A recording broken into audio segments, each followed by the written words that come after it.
me a bunch of whiskey for Christmas. Oh yeah. Oh, Yeah, we like were they just got me at. 3 different bottles of whiskey. Oh. Is that a good thing or a Wow. bad thing? This one's my favorite. Bushmills Irish whiskey. Ooh, what year? This year. 3 days ago. I made it myself. In the bathtub. It doesn't say. Okay. Oh, aged a minimum of 3 years. Oh. Ooh. Oh, all right. That's not bad. I was gonna say, Gwen, if you had asked me the physical attribute instead of the personality trait, I would have said they have Benjamin Button syndrome.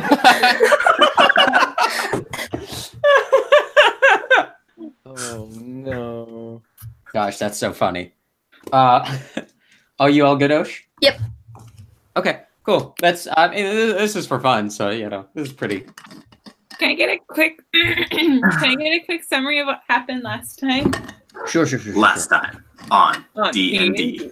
Cataclysm. I've always wanted to edit like a trailer for us. I don't know when I'm gonna do it, but it's probably when I finish Critical Role. But it's like taking every episode and like different clips. Oh boy. That'd be a lot. Like Kyle playing Bob is like the first line. It's like a black screen, and it's like you hear like a dust silence, and then you hear "fuck him up, Chomsky." Edited in like sword, like scenario. And it's like different like quotes from each character. You know what I mean? And I don't know. I mean, I'd love to do something like that. Just like taking the most important stuff and like, or even like, I try to fuck it. Just like even dumb shit like that. I'm gonna stick my dick in there. But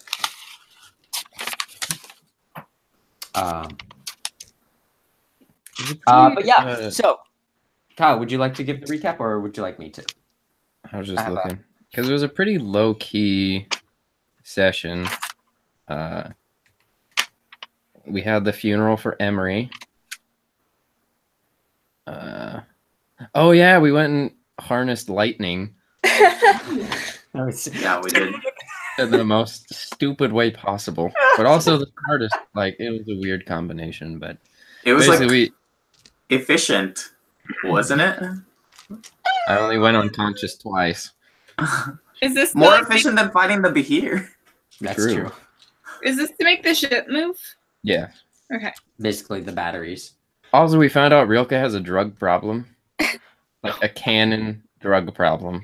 Oh no. I think you found that out. I don't know that the rest of us did. I think you're the only one that really knows. Oh yeah. Lucky In-game, took I'm the only one that 77 points of damage. Yeah, this was the session where everyone returned back to Jortang after the long visit, going to get the Wyvern wings to create new sails for the ship. And right now the airship is definitely a go. There was quite a long instance where you all met a wonderful little gnome who was had this big burnt spots all over their head. They were kind of graying white hair. Darnell Slowfoot, who was the one working on getting the airship to fly again, to get it back up to speed, and was one of the people that Sixto originally hired to work on it before he canceled the project. Yeah, you had the Emery funeral, which was a lovely ceremony. It was chosen not to have them preserved in the glass cases. Instead, they had a funeral pyre. A lot of people came out. It was a very touching. Rilke has a drug addiction. I also wrote that down. There was a lot of shopping that was happening. Kevin somehow like Chomsky finagled like a great sword on a nat 20 given to him under the name that he will spread the Kern Smith, the Kern, his great work all over the city or all over the world. Pardon me. How do you spell his name? Kurn Smith. The Kern Smith. It's kind of like that thing where you just kind of go and you see a child born and you're like, yeah, this is what they're gonna do. Tommy Baker. Well, what is Tommy gonna do? It's not a NASCAR driver.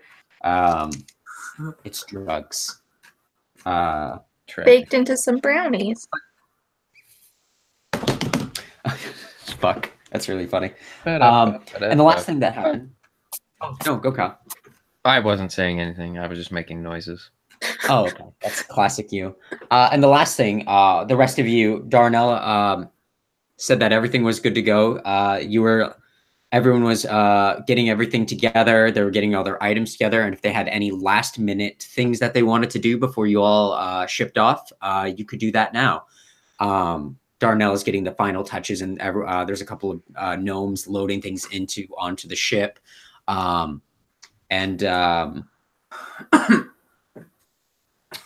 right now you can see Lucky. He's loading Giuseppe onto the ship, but Giuseppe's like pulling against it like a dog that's going to the vet, just like fighting every second of it.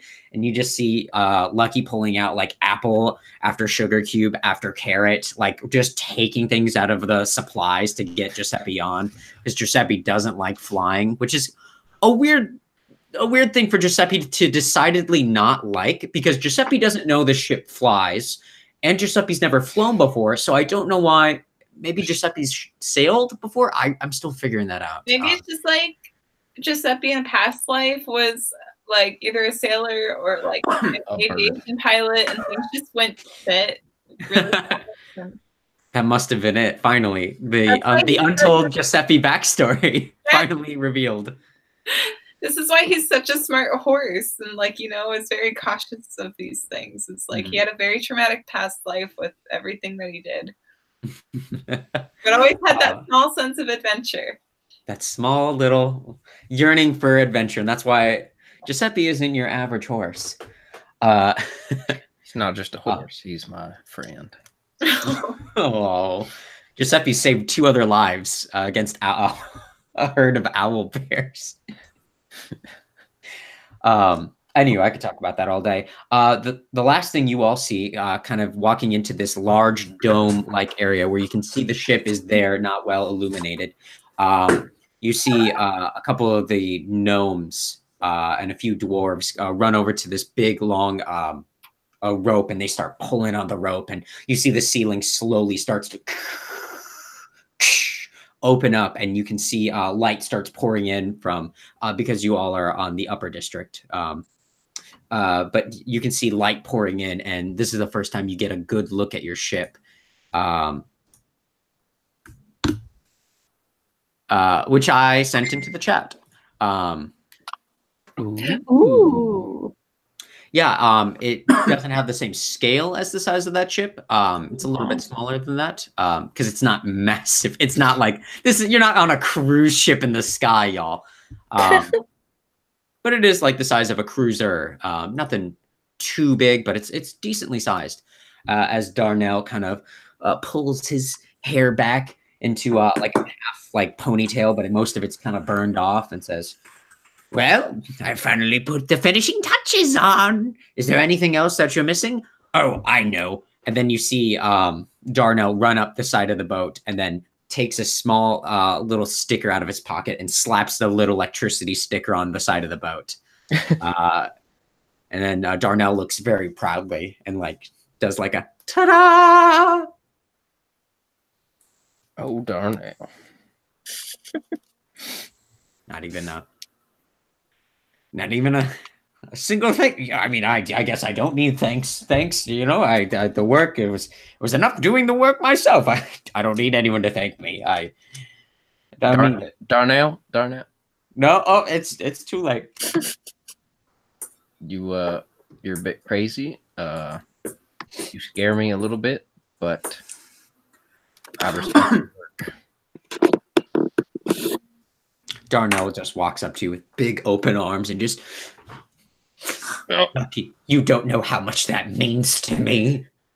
And that you just invited me on your expedition with you all. I don't me something that I just can't, and he hugs you even tighter. I don't think that's what I did. But I already have my things packed, and I'll go and get them. And you see him hop off, and he jumps off the side of the ship and which is like 15 feet. But with the 19, he expertly rolls and does like a Willy Wonka, like roll and then lands up on his feet and then runs out the door. And you see Bertold just kind of see him walk by and say, he probably won't be back for another hour.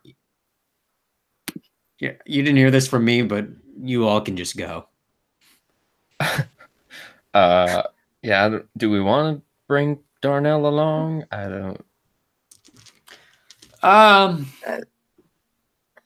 Team Huddle? Chomsky? He's the one that can maintain the ship, right? That is true. He is a little, I mean, he's a few sandwiches short of a picnic.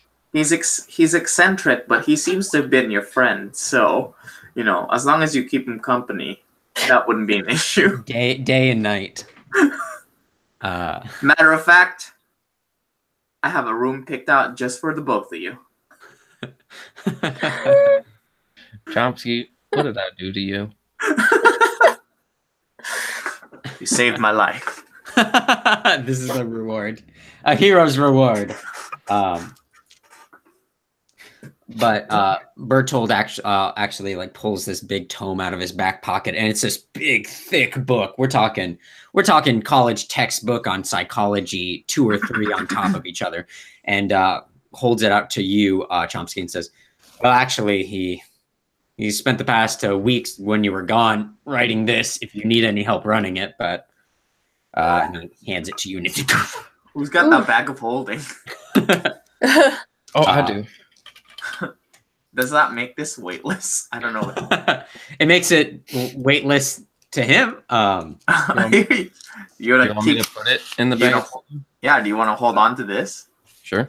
Chomsky, Sariel, did either of you have anything that you wanted to do before you all set off? No, I think I've extended my stay in Jortang. Did somebody bring like a glass of or a bottle of alcohol? Oh, there's plenty loaded up on the ship. Yeah, there's a few, like a stack of wine bottles.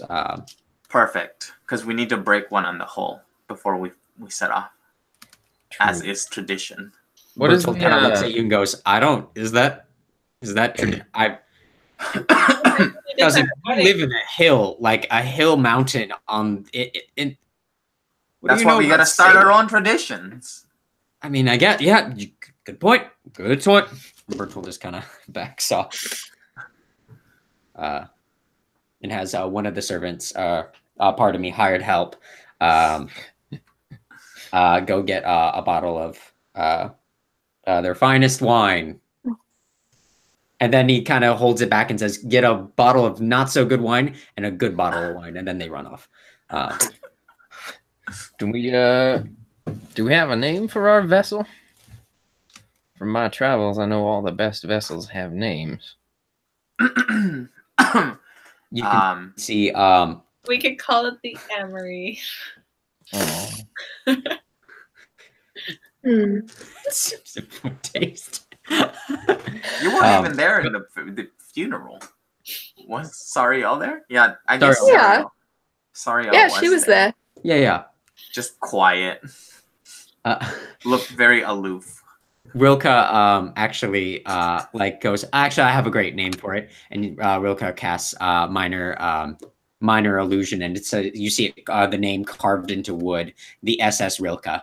Oh, great. Well, what about Tanya? We could call it Tanya. Rilka's face goes all flat. Or you could go to hell. let's all calm down. That has been. She won't even call me back. Did you just say has been? No, I said has been. Why would I say has been? That's weird. Whatever. We just. Chomsky.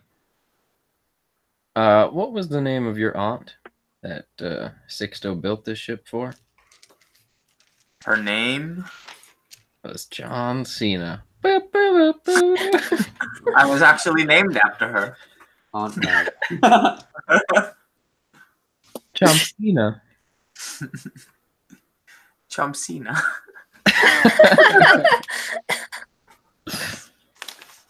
I had the name written down. Let me.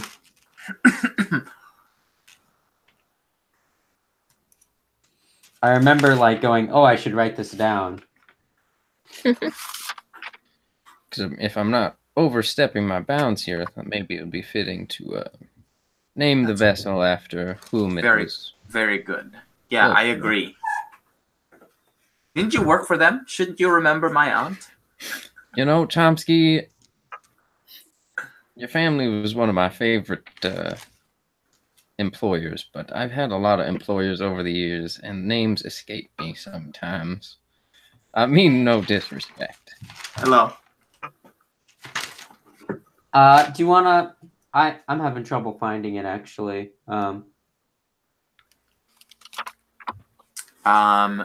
So Sisto and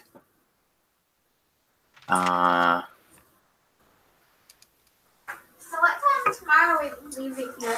hold on.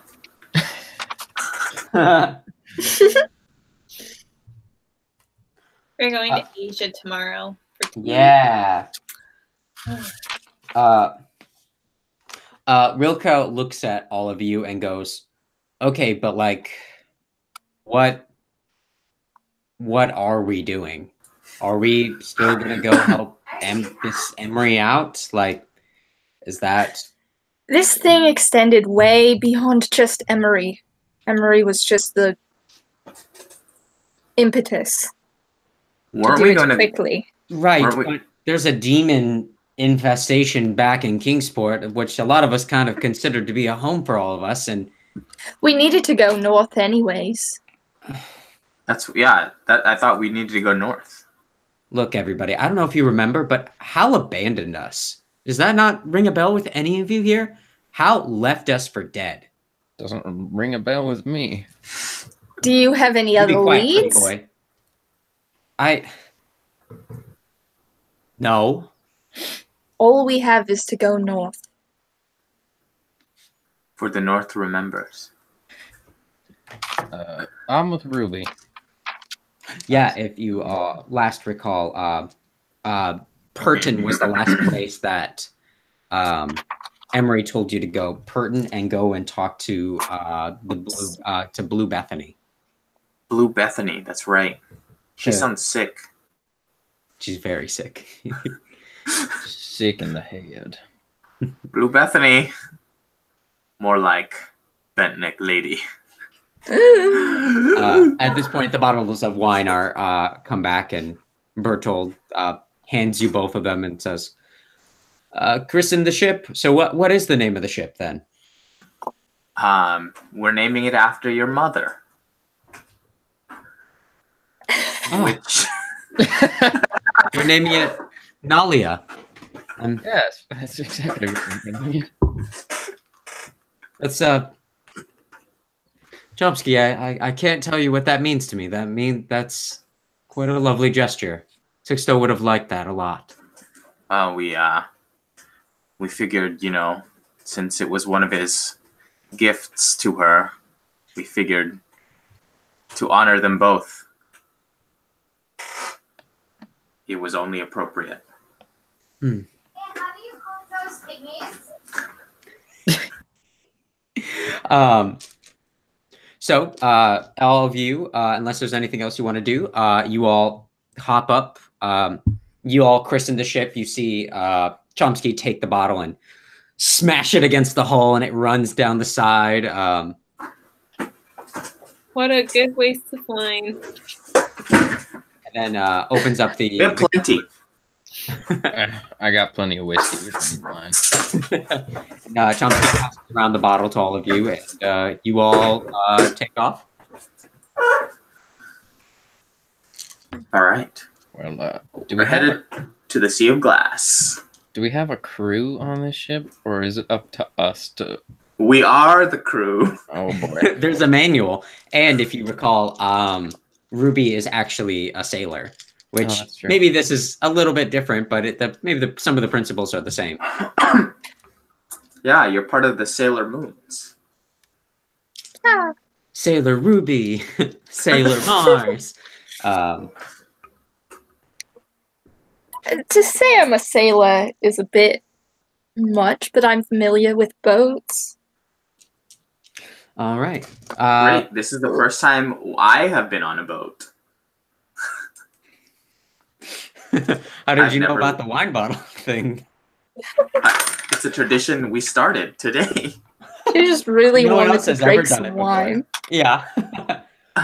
Okay. So as you all get into This is like that time I invented a sport called golf. Chomsky is so accomplished. Is that a cat? Is Yeah. it Sarah? No. Shush. Rilke's feeling a little antsy. Okay, Ruby, you get to the control panel, and you see a variety of actually switches, and you make a perception check. Okay.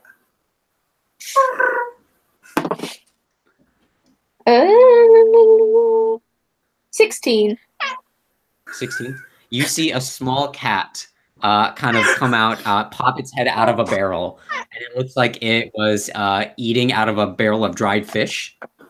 It's a rather large, fat, like kind of brown and grayish cat. Oh. Like that? Yeah, like that. Is that Gordy? No, that's Caroline. That's Carolyn. But you, after a second of admiring the cat, you put the cat down, and can you make a navigation check? And this would be trying to figure out what there's some pedals. There's a couple of handles and rods. Make a navigation check, and that would be adding your proficiency and your intelligence.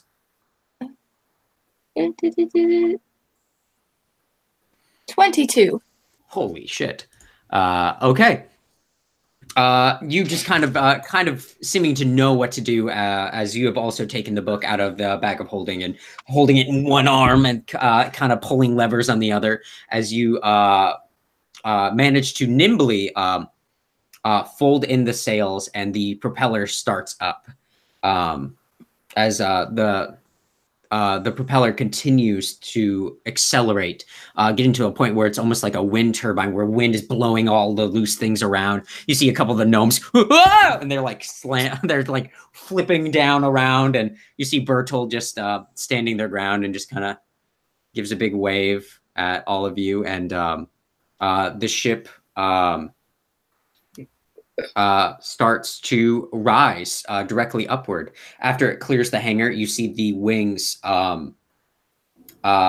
protrude out, and they start flapping. The wings just kind of and you start a gentle glide heading towards one of the mountainsides. Can you make another navigation check? With this would be a dexterity based one. 14. 14? Yeah, that's good enough. You managed to with no problem just kind of bring the ship and you start to curve it out of the mountain as you all take to the skies, rising 100, 200, 300, 100, 500, 1,000 feet into the air, out of the hill. Out of the top of Jortang, as you see this mountain, as you see this hill wall appear out of nowhere right in front of you, as you all kind of seeing how close you're getting to about to hit an impact, you pass right through it as you all fly out into the open air, and you're surrounded by you can see the Dragon's Tooth Mountains off into the west of you, and you can see this large plain of different patches of sand and green grassy fields as far as the eye can see. But you all have officially took off in your airship. and Giuseppe is freaking the fuck out. Giuseppe is like looking over the edge, looking at you, Lucky, looking over the edge and looking at you. I know, man. It's unnatural, but we're doing it. Make We're in this together. Make an animal handling check. Where is Giuseppe? On the like the the poop deck. Where's animal handling? 11.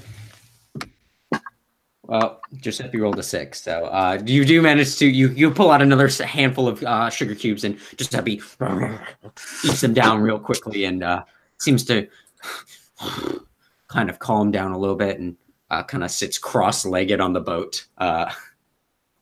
Looks very nervous, but you all are currently in the air.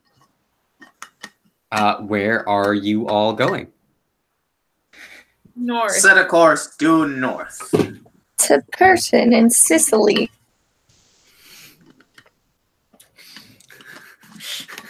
No, her name is Blue Beth. Purton in Sicily. All right. Can you make a navigation check using intelligence? 13. 13? Yeah. Without much trouble, you are able to start. Oh, I never finished that drawing. Oh, shame. Well, I guess I'll have to do that later. But all of you, you were all right here, and you start making your way north. Woo! Yay. You know that this. Well, actually, you don't know how long this journey will take. No one's ever taken an airship before. But you imagine you'll make pretty good time. And throughout this first day, you all are marveling at seeing how high are you flying, Ruby? Oh, gosh. Are there peaks? Like mountains or? Not on the way from here. This is mostly a grassland. We're probably like 3,000 feet up. 3,000 feet up? I don't know. Okay. And let's see here. 3,000 feet up. So over a half a mile in the sky. Yes, definitely. Okay. Great. All right. So as you all continue on in this path, you go through the day, and nothing seems to happen. You spend a lot of the time kind of looking over, marveling what it's like to fly in this ship. It's very breezy up top, but it's not so much. It's usually just from the wind from the grassland, but it's not in particularly breezy. You're moving about as fast as a cart it would be moving, but you're just skipping all of the hills and the twists and the turns, moving at a relatively quick pace. Can you all make perception checks?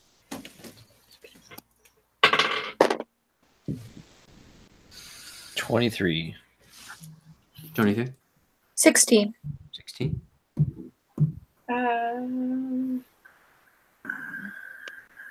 23. 23? 4.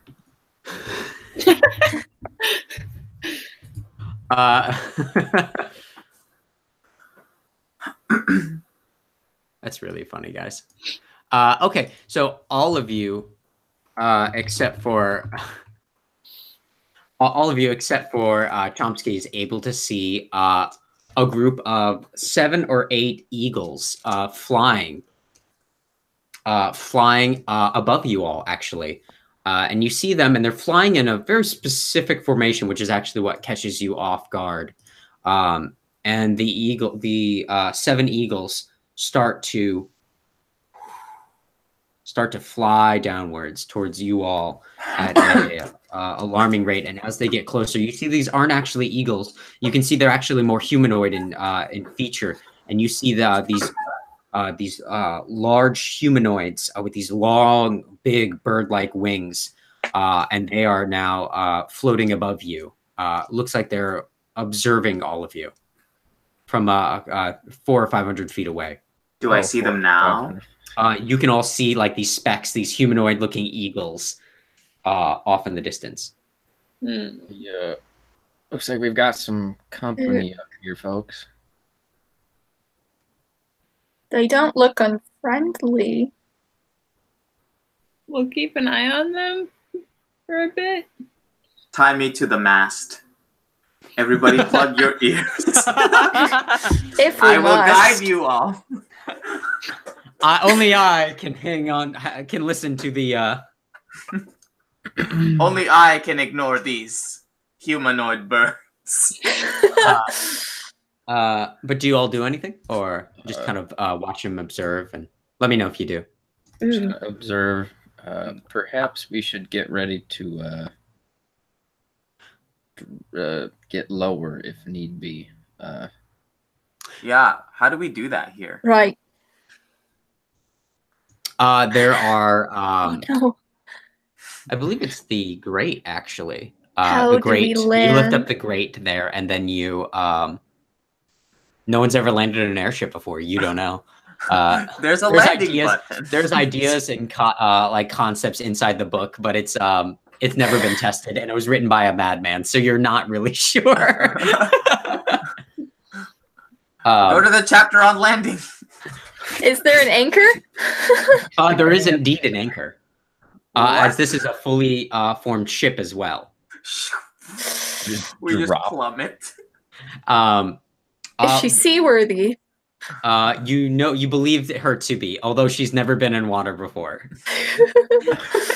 She was built in a mountain in the middle of a landlocked A area. hidden mountain. A place that most of the residents have never even seen water or never know what like the ocean is. Where's But you do water? see in big bold letters written in red pen, do not land on land, only land in water. Oh, Well, that's not convenient. so we have Okay. to get to the sea. Well, I guess we'll just keep a lookout. Okay, and you I'm- see the giant humanoid bird. One of them, 6 of them follow slowly behind, but this one comes at a dive bomb towards all of you as it is flying closer and closer. And as you all see it get closer and closer to you all, that was a weird way of saying that. You can make out its features a little bit. Is everyone on deck? Yeah. Yes. There. You see them get closer and closer, and then until they're about 30 feet above you all. And you hear this one say, "Permission to land." I'm gonna look at everybody else. Yeah. Granted. Yes. And you see him, Everyone, they Kind speak common. This is good. and you see this creature Air traffic quick control. dive bomb down, and then it lands with its wings unfolding like kind of in this like huddle around itself as it unfolds itself. And you see this creature is actually about 9 feet tall. You can see what the features that you can make out most are these beautiful eagle wings behind it, and this long, this big, large spear it's using as a walking stick. These talons that it has for feet, these bird-like legs, with this also very alienating bird-like head, almost like an eagle's face.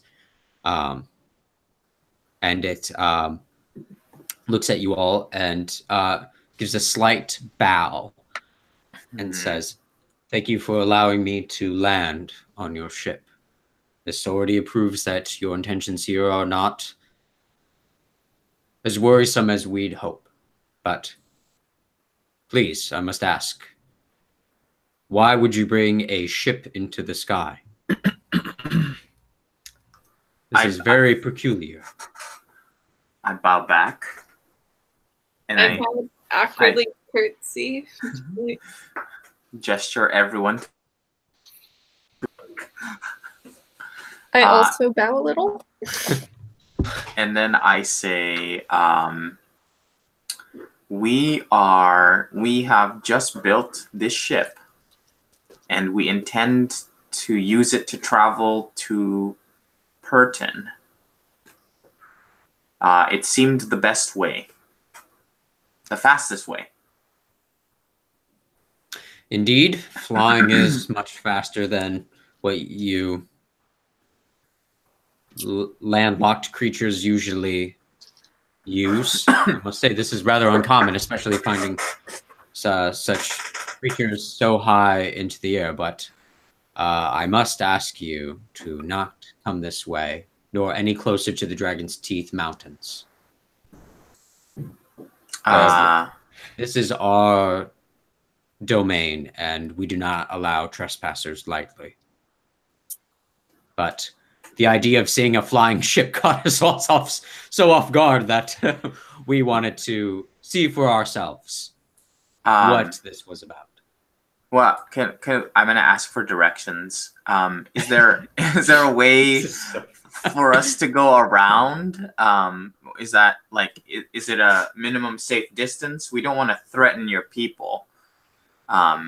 We do just want to get north, and we don't want to get too off course. So if you could kind of, I wouldn't be opposed if if a group of you flew and escorted us around.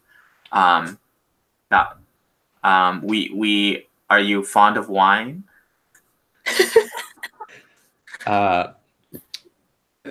Make a persuasion check.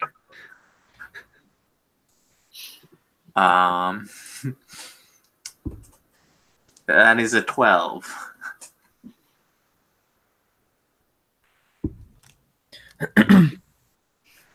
So, while they've been talking, I've just slowly kind of positioned myself, like, I guess, between Ruby and this eagle creature.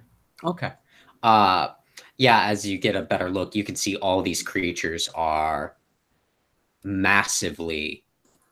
I know this might be an odd way to describe it, but you can see all these creatures. You can see them... all their skin is tight with thick muscle, as you see them all with different weapons. Great axes and great swords and large weapons of all sizes as well. Basically a flock of Dwayne "The Rock" Johnsons. It's very close, except a little less alien looking. Dwayne. But he looks at you and goes, "We will not accept any of your gifts, and we only ask this as a courtesy, as you are not aware of this. There are many other groups of the Aarakocra that are not as forgiving as us. We do not have the resources, as we must return to our duties post haste. We have a lot. We are constantly defending our turf from other sorts of creatures, but we must get back to our guard watch. But what is your name? Crying Aarakocra. Good job, Ski. Good. Perhaps a trade of information at the very least. What creatures do you face? Our mission is to take back Kingsport, who the city that fell to a demon. So I wonder if you are also being tormented by similar evils, or if you have other concerns.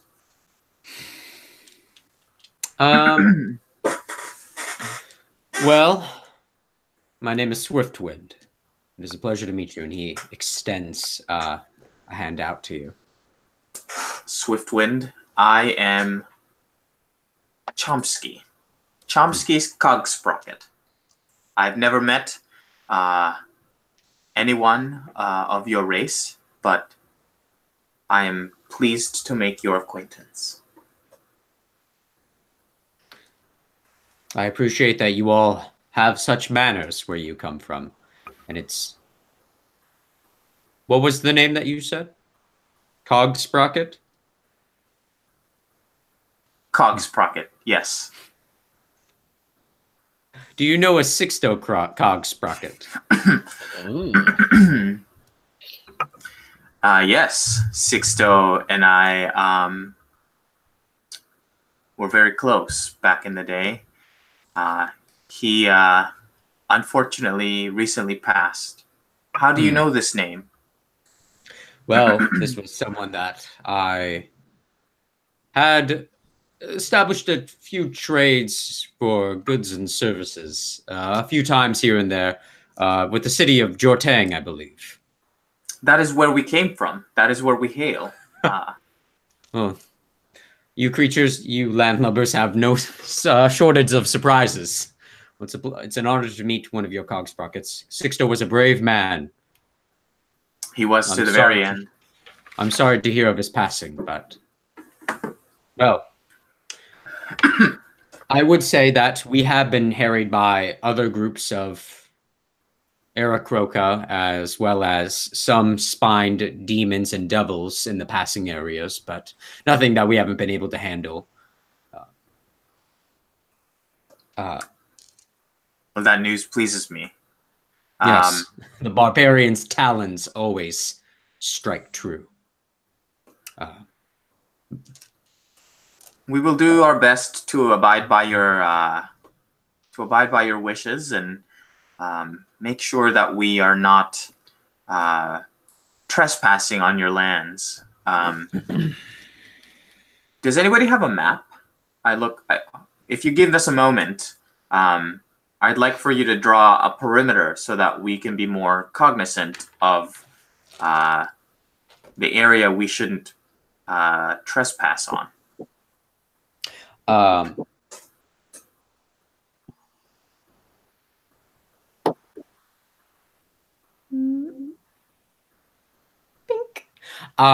He looks at you and goes, well, all of the skies are domain, but typically in this area around the Azure Lake to the south, as well as anywhere along the Dragon's Teeth Mountains. Perhaps we could eventually work something out in quieter times and more peaceful times. Maybe a deal where we allow you safe passage, but with all the dangers towards our... And you kind of see him pull back for a second. I'm sorry, it's private information. I understand.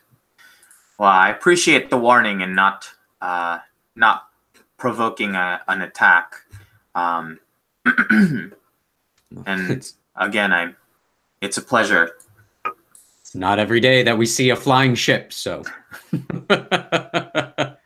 But I can at least guide you on your way, and we will make sure that you are given safe passage. But if you'd like to pass through this area again, seek us out and invoke my name, Swiftwind, and I will be able to help you seek, maybe not asylum, but safe passage through this area in the future. But it appears you all are in a hurry, and since this is your first time, all of you go with good speed, and may the wings of fortune forever be in your favor. I bow and say, I appreciate that, Swiftwind. Well, I will keep that in mind. May you be decisive and swift in your battles to come. Kind of chuckles to himself. That is my name, after all. You see him jumps into the air and flies off, regrouping with the other 6 members of the Barbarian's Talons as they continue to fly up towards a cloud. And you see them fly into the cloud, and a few minutes later, as you see the cloud continue to pass by, you see that they're just... and this was a singular cloud in the sky. Oh, God. I need to go sing happy birthday to my sister. I'll be back quickly. It's your sister's birthday? I know. She said her sister is very popular and is definitely hanging out with like a bunch of friends making slime right now. So Oh, 9 times out of 10, it's fine. that's why they were having pasta. It's But- white people's noodles for long life. Hey, don't drag white people. They're just idiots. They just don't know any better. They're like dumb dogs. White people are fine. Okay. As it is approaching now, you all have a beautiful set of this wonderful sunset. A sunset probably not many have ever seen in their lifetime, kind of overlooking.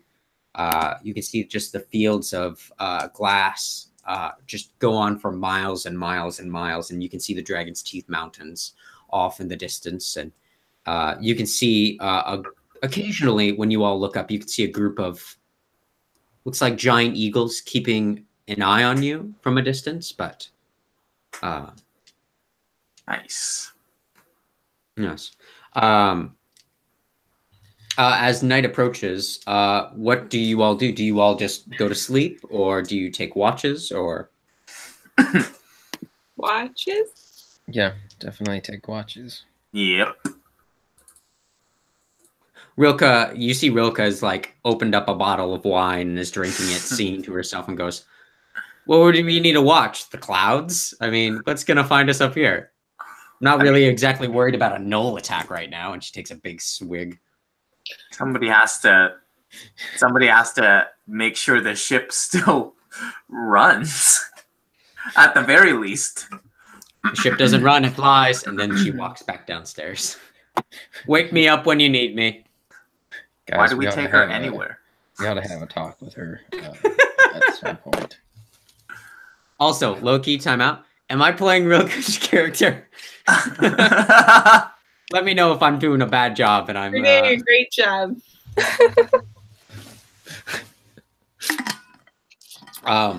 Okay, but what is the watch's order?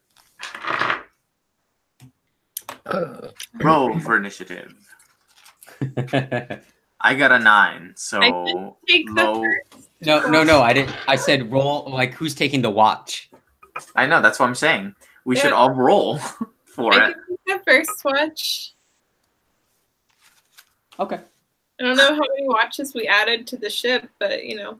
I'll do Ha ha ha ha ha. I'll take Alita. the second watch.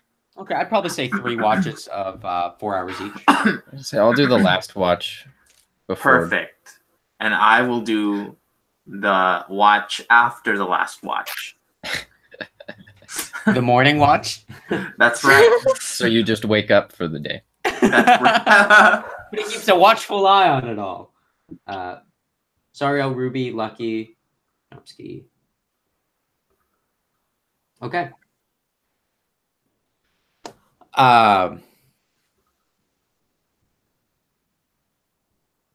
Okay. Sariel, you are on the first watch. Go ahead and make a perception check. That's a 8. Okay. Everything looks fine on your watch. It's a quiet night. You're enjoying the stars and the beautiful sky above you. It's a little cold up here, but overall, you're kind of used to these temperatures. But nothing pops out to you. Ruby, make a perception check. 9. 9. Everything looks good to you too. Nothing close to you at all. You just look out and you're just caught up with the views. It's just gorgeous out. Oh no. All right, Lucky, your turn. Perception check. 17. 17.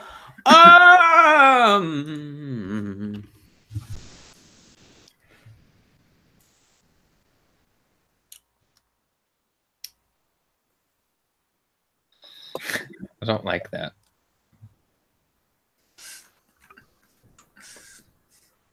Remember those birds that were following us? Swiftwind didn't necessarily say he would be there. I'm just kidding. All the birds take shits on the deck. Oh no. Lucky, you are able to see. Are you up in the crow's nest or? I mean, I'll probably just throughout the 4-hour watch, just take rounds, like walk around the deck, occasionally go up in the crow's nest. Okay. For your watch, you were able to see just nothing really catches your eye as you kind of look about, and there's nothing too out of the ordinary. But you do manage to. No, not you do manage to. You see a small bird flying towards you at high speed. I'll just watch it. It gets closer and closer until it slams into your face as you just stood there. And then it kind of lands on the deck and kind of reacquaints itself, and it kind of looks up at you, and you see this large raven kind of just looking at you, and it kind of jumps up and down looking at you.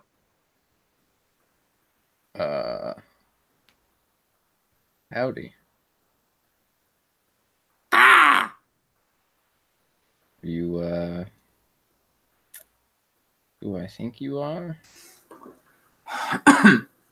The raven starts pecking at, looks like the remnants of a sugar cube on the ground.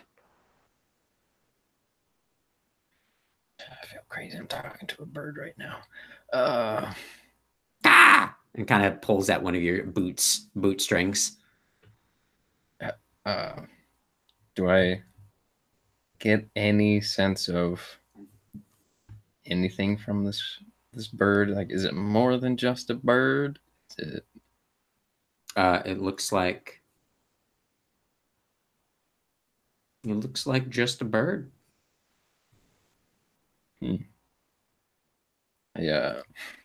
Just roll up my sleeve to, air out the fresh tattoo that I have too. Make another perception check. 7. Only at the last moment you hear as you see coming out from underneath the ship, hundreds of ravens come flocking over the sides of the deck, and they come over and crash upon you like a tidal wave. Make a Constitution saving throw. Good God. 17. 17. Okay. Okay. You would take 4 points of damage as they just kind of crash into you, and knocking you about as they all kind of land all around you. About 200 ravens in all, just in this big circle all around you, and you see them all just jumping up and down looking at you. I don't know what's going on here, but I mean you no harm. I don't reach for any weapons either. I just... All 200 of them caught you at the same time. And it's just surrounding. It's almost hypnotic in how it works. And then they all look up, clearly hearing something that you don't, and then fly off and form this large group of ravens, and they fly downwards towards the ground. Murderer. That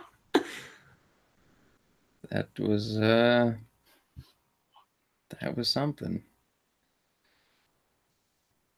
I don't know what it means, but I feel like that was a message. I've never really done this sort of thing before, but Felt guilt? if you're listening, I don't really know what you want, but I promise to keep her safe for you. It's the least I can do now.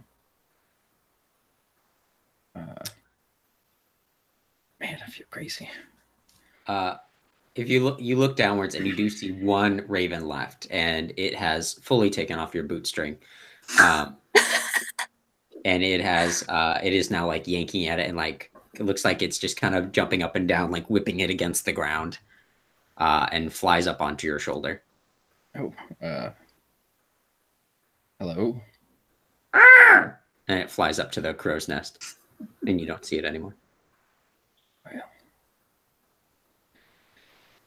Oh, what have I got myself into?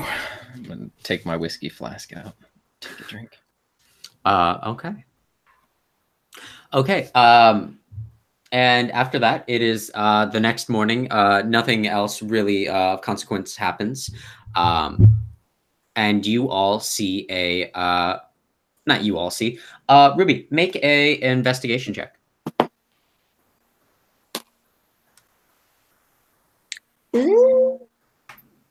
9. 9.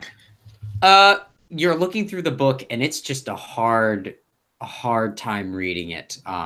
You don't really get a good grasp on it. You just keep reading it, but you keep having to reread the same paragraph over and over.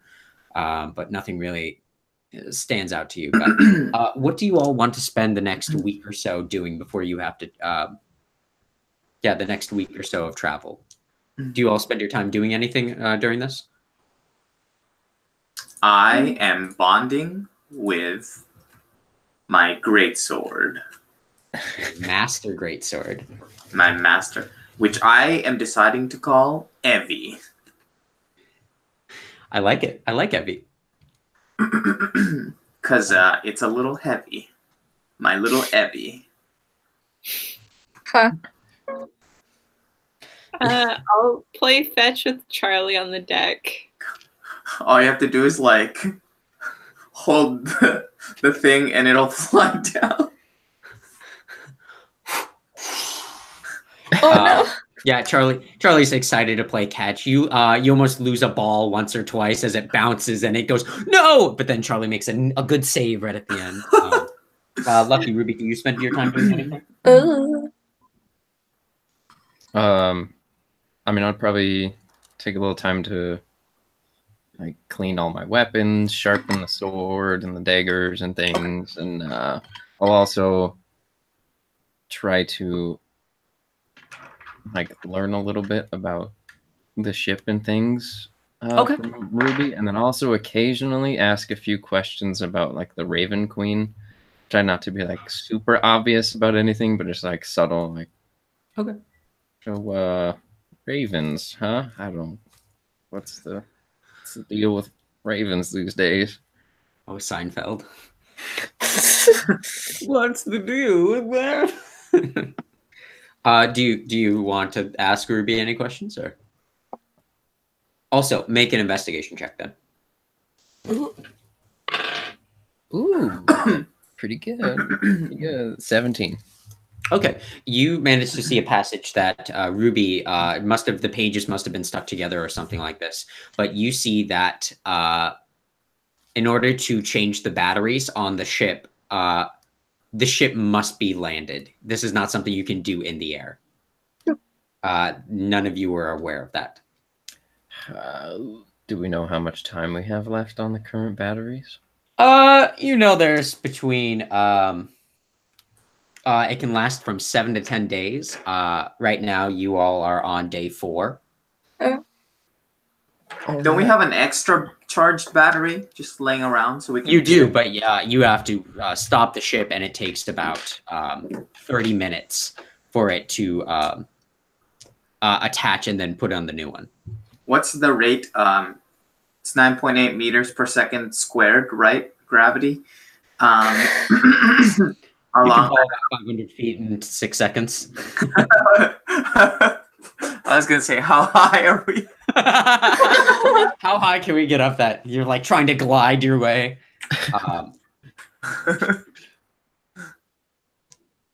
Nah,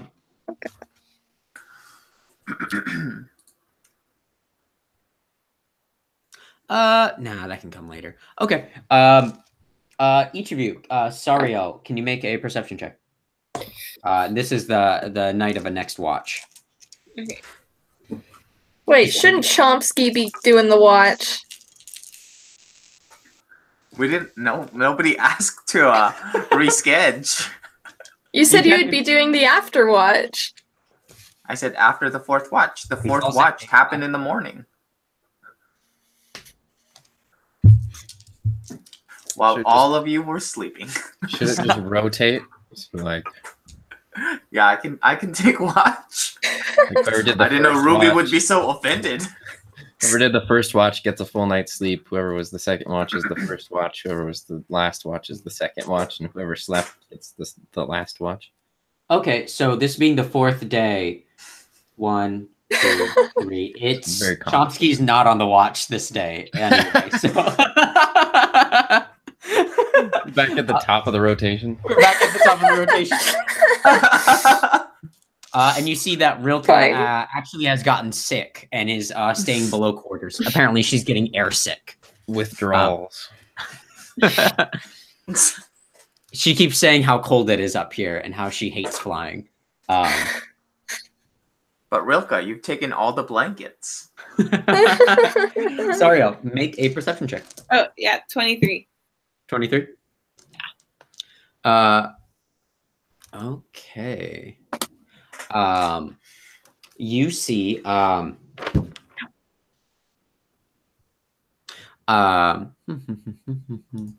23, that's really good.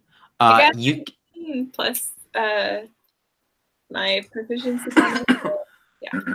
Well, nice. Well, yeah, then you can see a group of eagles flying farther back, and you see them dart between behind like different clouds here and there, but you can tell that you are actively being followed by these creatures. Do they look like the same ones, or like are they completely different? At this distance, it's really hard to tell. I mean, you can just see their giant eagles off in the distance, but you have trouble really Okay. Oh, seeing like from here. just keep my eye on them, but occasionally like look around too, like towards the front in case any made it up there. But mostly tracking their patterns so I can report it to the next person. Okay. Okay, great. Yeah, they don't get any closer to you on this turn. After that, it'd be Ruby. So you tell Ruby. Mm-hmm. Okay, Ruby, can you make a perception check? 13. 13? Yes. Okay. Pardon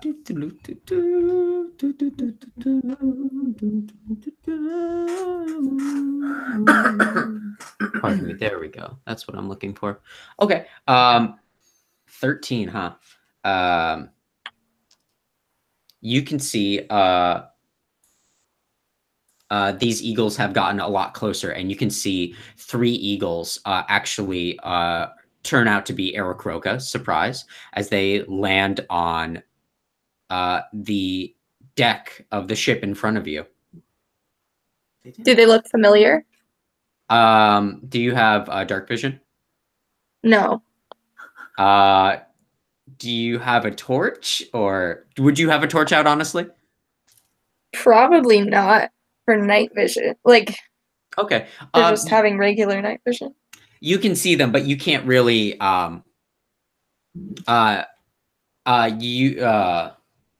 you can't really make out any details. They do look pretty big, kind of in similar height and stature to Swiftwind, but they kind of look at you and they speak and kind of talking to themselves in this language that you can't really understand. It's a lot of it sounds like whistles. Do you speak Auroran? No. Okay. Yeah, it sounds like it. And you see them kind of chirping and talking back and forth to each other as they look at you. What's your armor class? 15. 15. Oh, fuck. As you see, at the last moment, you turn and you can see this another Aarakocra has dive bombed down behind you, and you were not aware of it. As the 3 in front of you distracted you, takes its great sword and slashes it into your back, and you take 8 points of slashing damage as it cuts into your back.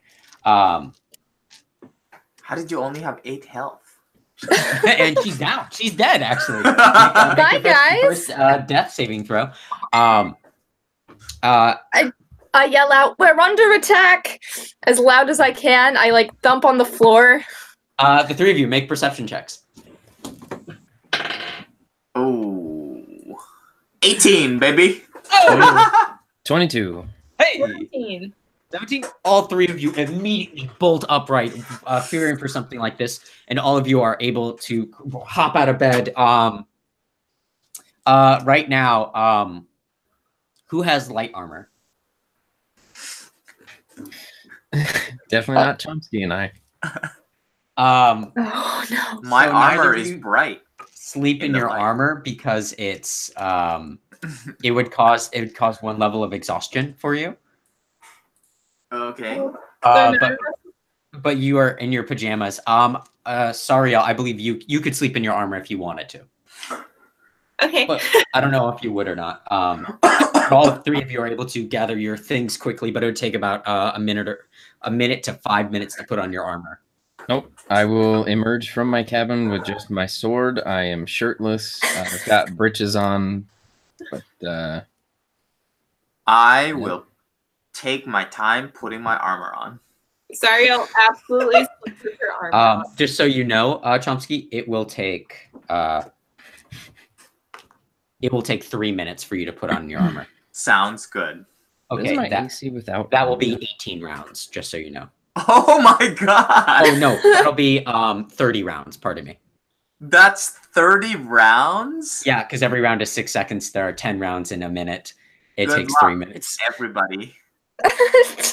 Well, Next but time, everyone roll for initiative.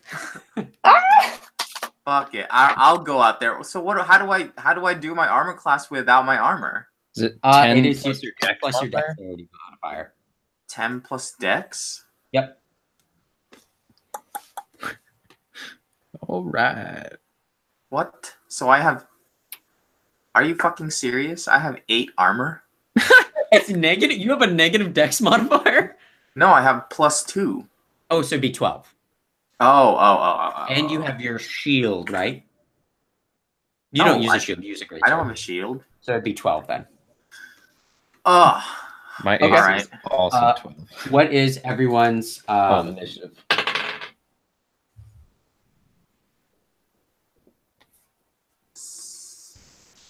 I forgot. What do we add? Do we add anything?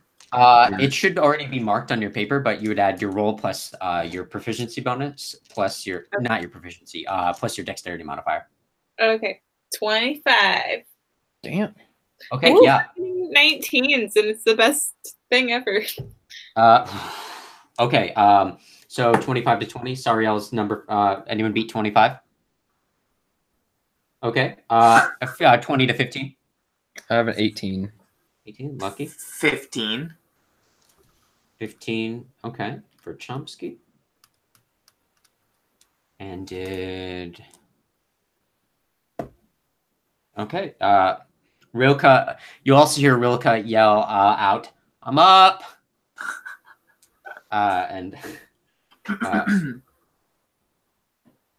Okay, Rilka also gets up, and the Aarakroka go last. I have a 14. Oh, you have a 14? The Aarakroka go last. with a 3 plus 3, that is a 6, but it's not good enough. Okay.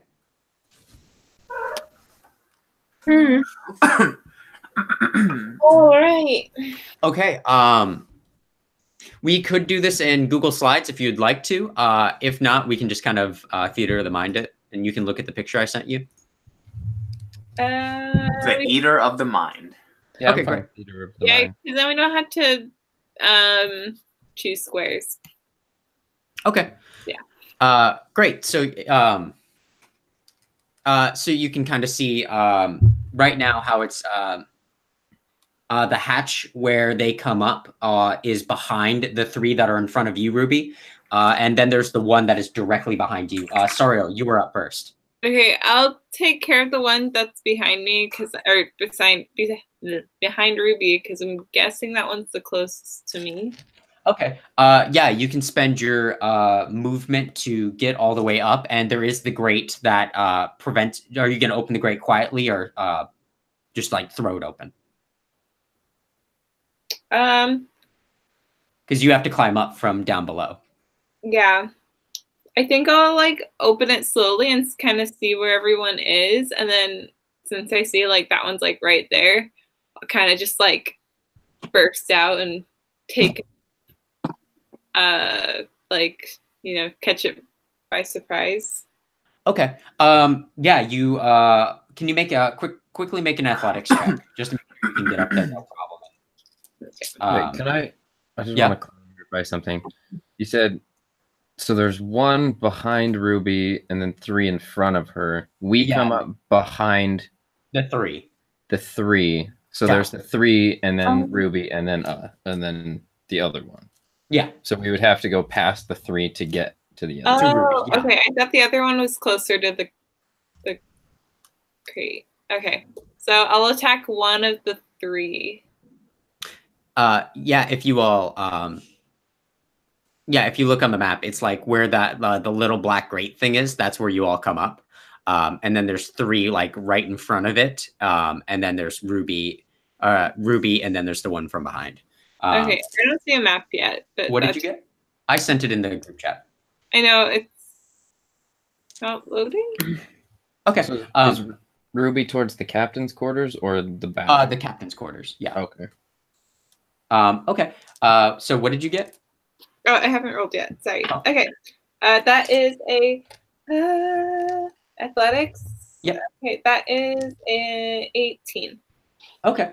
Yeah, you're able to hop out, no problem. All right, so you roll to hit. Which one do you attack? The one right in front of you, to the left, or to the right? I'll take the one right in front of me because I'm guessing that's the one that I saw peeking out when I. Okay. Yeah. Yeah, roll to hit. Ooh. That is a 12. A 12? No, a 12 unfortunately does not hit as you bring up your sword and you whiff it right past. Okay, do you do anything for your bonus action or no? You just end your turn. Since I missed that one, huh? Don't you get 2 attacks? She actually gets it. She does have multi-attack. Huh? You have multi-attack. Okay. You got it at level 5. Yeah. So I'll since I missed that one, I'll try to bring my hands back and stab it. Okay, yeah. Roll to hit again. Woo! Okay, that is after that, Lucky, you're up.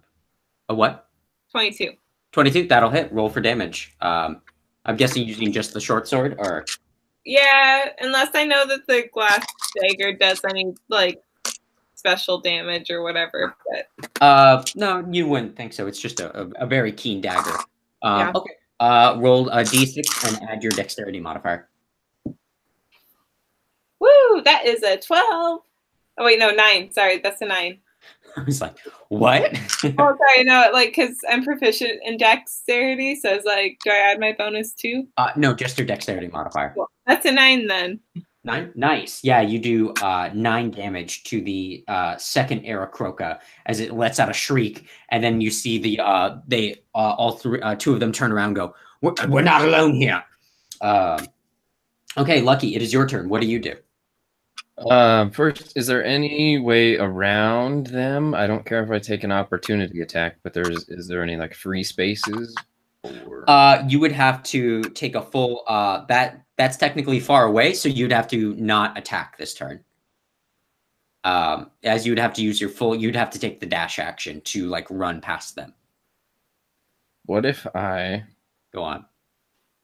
Try to do the thing where you since I'm not wearing armor, I'm not as heavy or encumbered. If I burst out, because I'm a little bit taller, right? Jump and try to use Sariel to vault over. I use her shoulders to push off and jump over. Yeah. Okay. All right. Sariel, do you let this happen? Do you help him out? I don't think I have a choice. I mean, you could think it was an enemy. Push him back down. He falls back down. No. Make a perception check. Zariel, I'm coming over. That's a unnatural 20. Okay, yeah, you're able to see.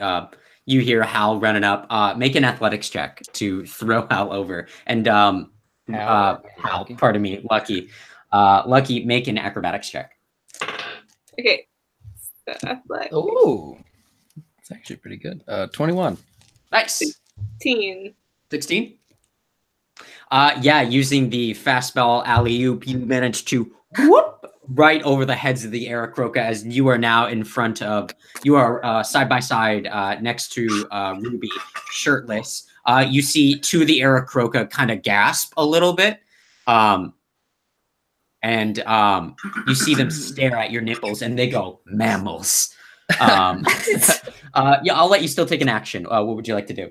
So can I attack the one that was behind Ruby then? Yeah, I'll say so, yeah.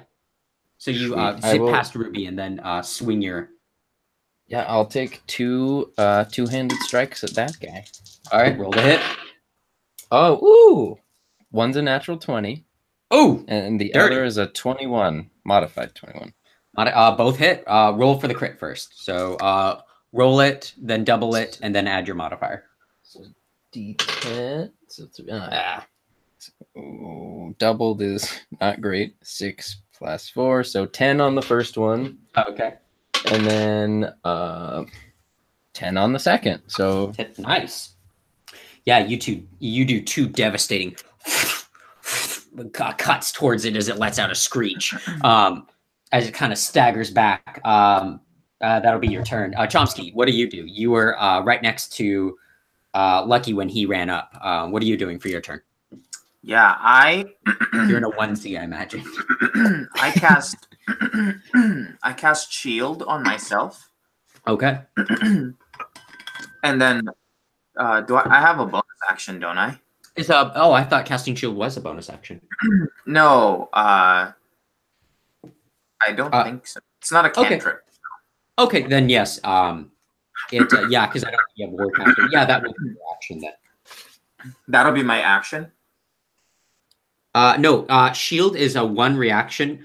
When you take, it's a reaction you can take when you're hit by an attack, and it gives you a +5 for when you're about to get hit. So you can use it as a reaction, but you can't do it as just a spell. So. Oh, I see. Yeah. I will attack with my greatsword. Okay, can you make an athletics check to run up the stairs and climb up the ropes? Actually, it's probably a ladder now that I think about it, but still. That is a 15. Hey, yeah, just enough as you manage to, kind of a little out of breath, dragging up your great sword behind you. It's got a different weight to it, so you're still trying to figure it out. Just so you know. Oh, that's Rilka next. Yeah, you were able to get right in front of the three. Which ones would you like to attack? You can see the second one has already taken damage from Sariel, but the one on the left and the one on the right are both unscathed. I will hit the one on the right. Okay, so that'll be the third one. Roll to hit. And this is with your greatsword? Yeah, with my greatsword. Your greatsword has a +1 to attack and attack rolls and damage, just so you know. Oh. Include that with your strength plus your proficiency.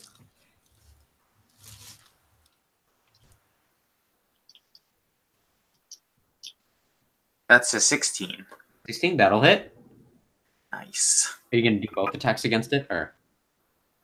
No, I will not. Okay.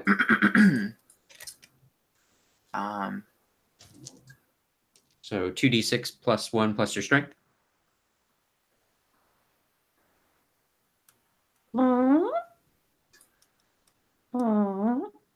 That is 13.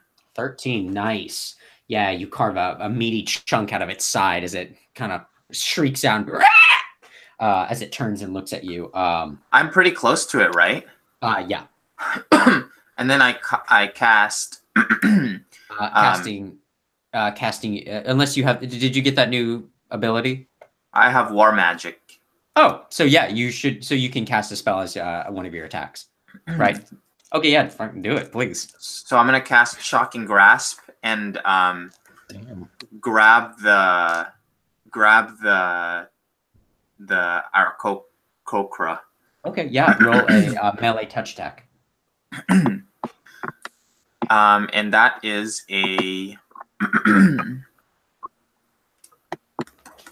on a hit.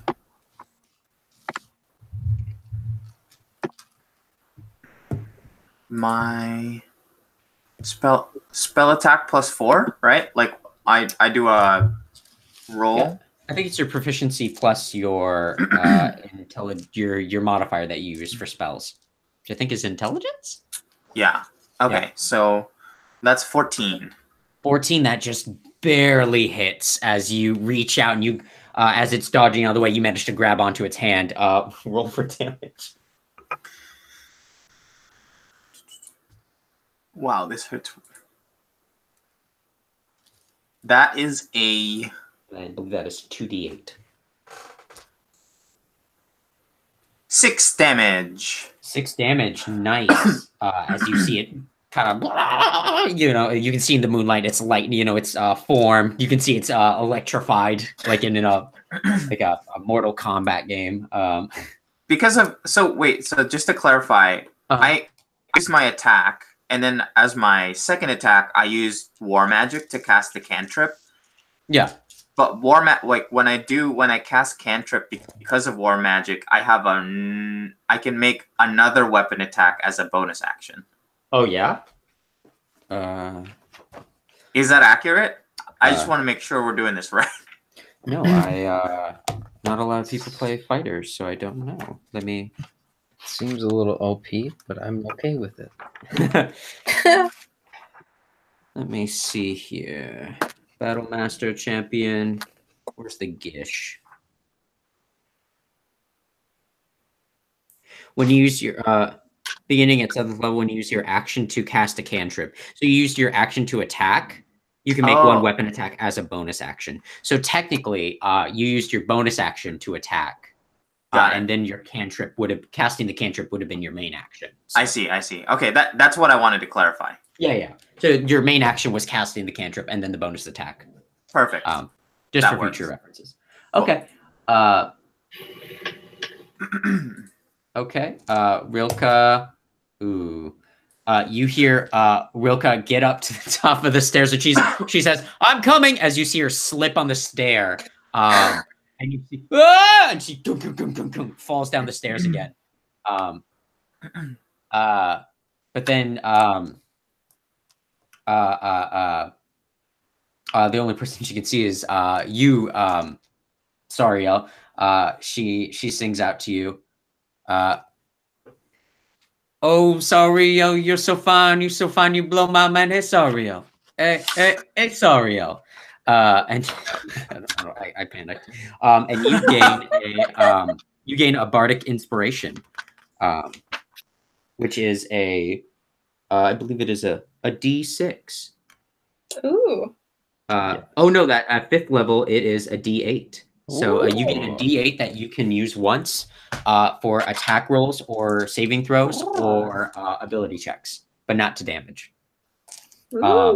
And that is her turn. Ruby, it is your turn. There are 3 Aarakocra in front of you.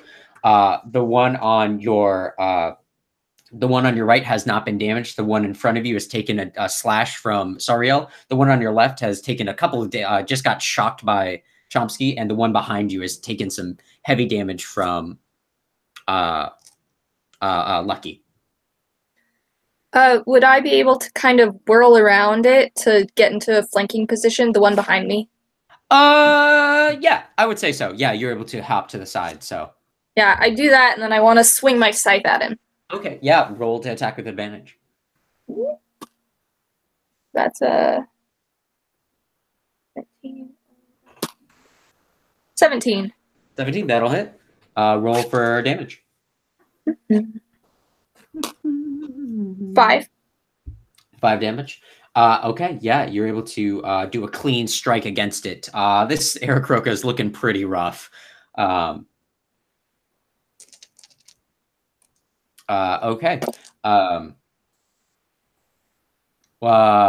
Do you do anything else with your bonus action, or? Oh shoot. I don't.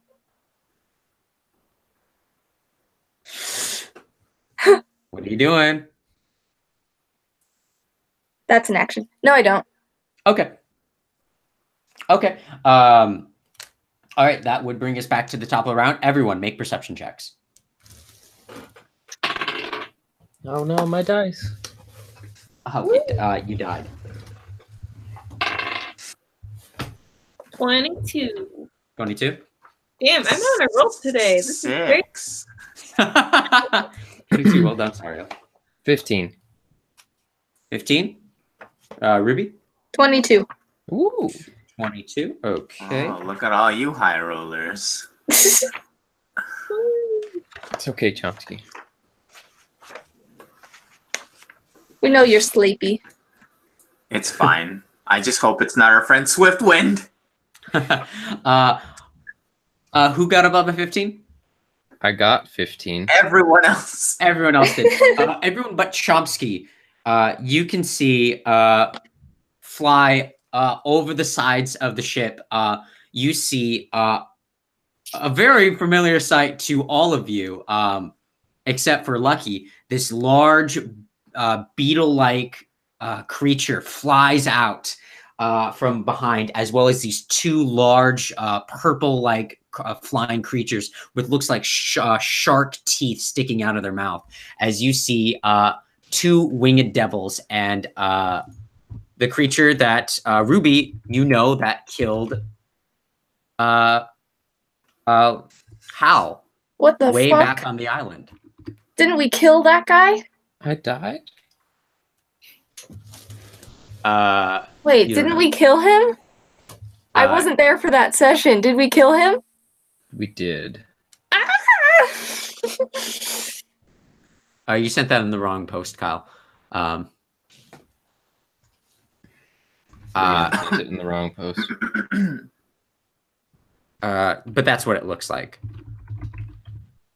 If you're talking about the one that I sent that to exactly the post I meant to. Oh, okay. Oh, that's the one that came out of the ring, right? Yep. Oh no. And you all also see 2 of. Sorry, it was taking a little while for it to load. 2 of these pop out. Oh boy. As they Ruby, you remember now that you've had this experience, you remember when Hal died up on the mountaintop before anyone could realize. You know that Hal died? you remember that anyone that is killed by its stinger proboscis attack and is put to 0 hit points immediately dies, no saves. What the fuck? And you see them fly up and they're looking around, and you see the 2 spine devils kind of look at this and they kind of smile. Take them all now, as they fly up and they get into a. Oh, that's pretty good. Lucky, what was your initiative? What was it? I think it was 18. Yeah, that's what I thought. Okay. Sario, you are first in the order still. You just see these 3 demons, and you see the Aarakocra. They all kind of turn in fear, and they all look incredibly scared at this new threat that has appeared. Cool. Well, I guess I'll just use my bow and arrows because they're up in the air. I'll fire a shot at the blue one, the bug with the stinger. The bug one, yeah, the proboscis, and they all 3 of them flew up on the what's the left side? Port side? Yes. Port. Yeah, Port. they both have 4 letters. Yeah, roll to hit, and you get 2 attacks with it. That is a 16. Okay. Just so you know, just before you do this, you will be at disadvantage because you have enemies flanking you, or right in front of you. Because the Aarakocra are right in front of you. I'm gonna take care of this one first. So, you know. Okay, so you still roll to hit them? Yeah. Okay, roll with disadvantage. Okay. Oh, okay. It's still 16. Nice. That hits. Nice. Okay, and then there it is. That is an 8. That is 8. Nice. Yeah, you thunks into it and it goes. It lets out a loud shriek. Okay, what do you do with your second arrow? Oh, do I have to roll again? Yes. Yeah, you roll for each attack. That's 11. 11? No, unfortunately, that does not hit. I'm not gonna do anything with that second arrow. Okay, yeah, just. Besides waste it. It's just gone. Okay.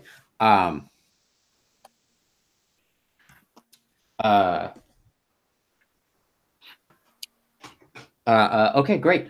So it is the demon's turns, and you see the winged demons. Both of them fly right at 2 of the Aarakocra. The third one, which Chomsky you were attacking, as well as the one behind Ruby, and both of them, as 16 and 17, they both hit, and they both take their tridents and they cut into it, which is a lot of damage.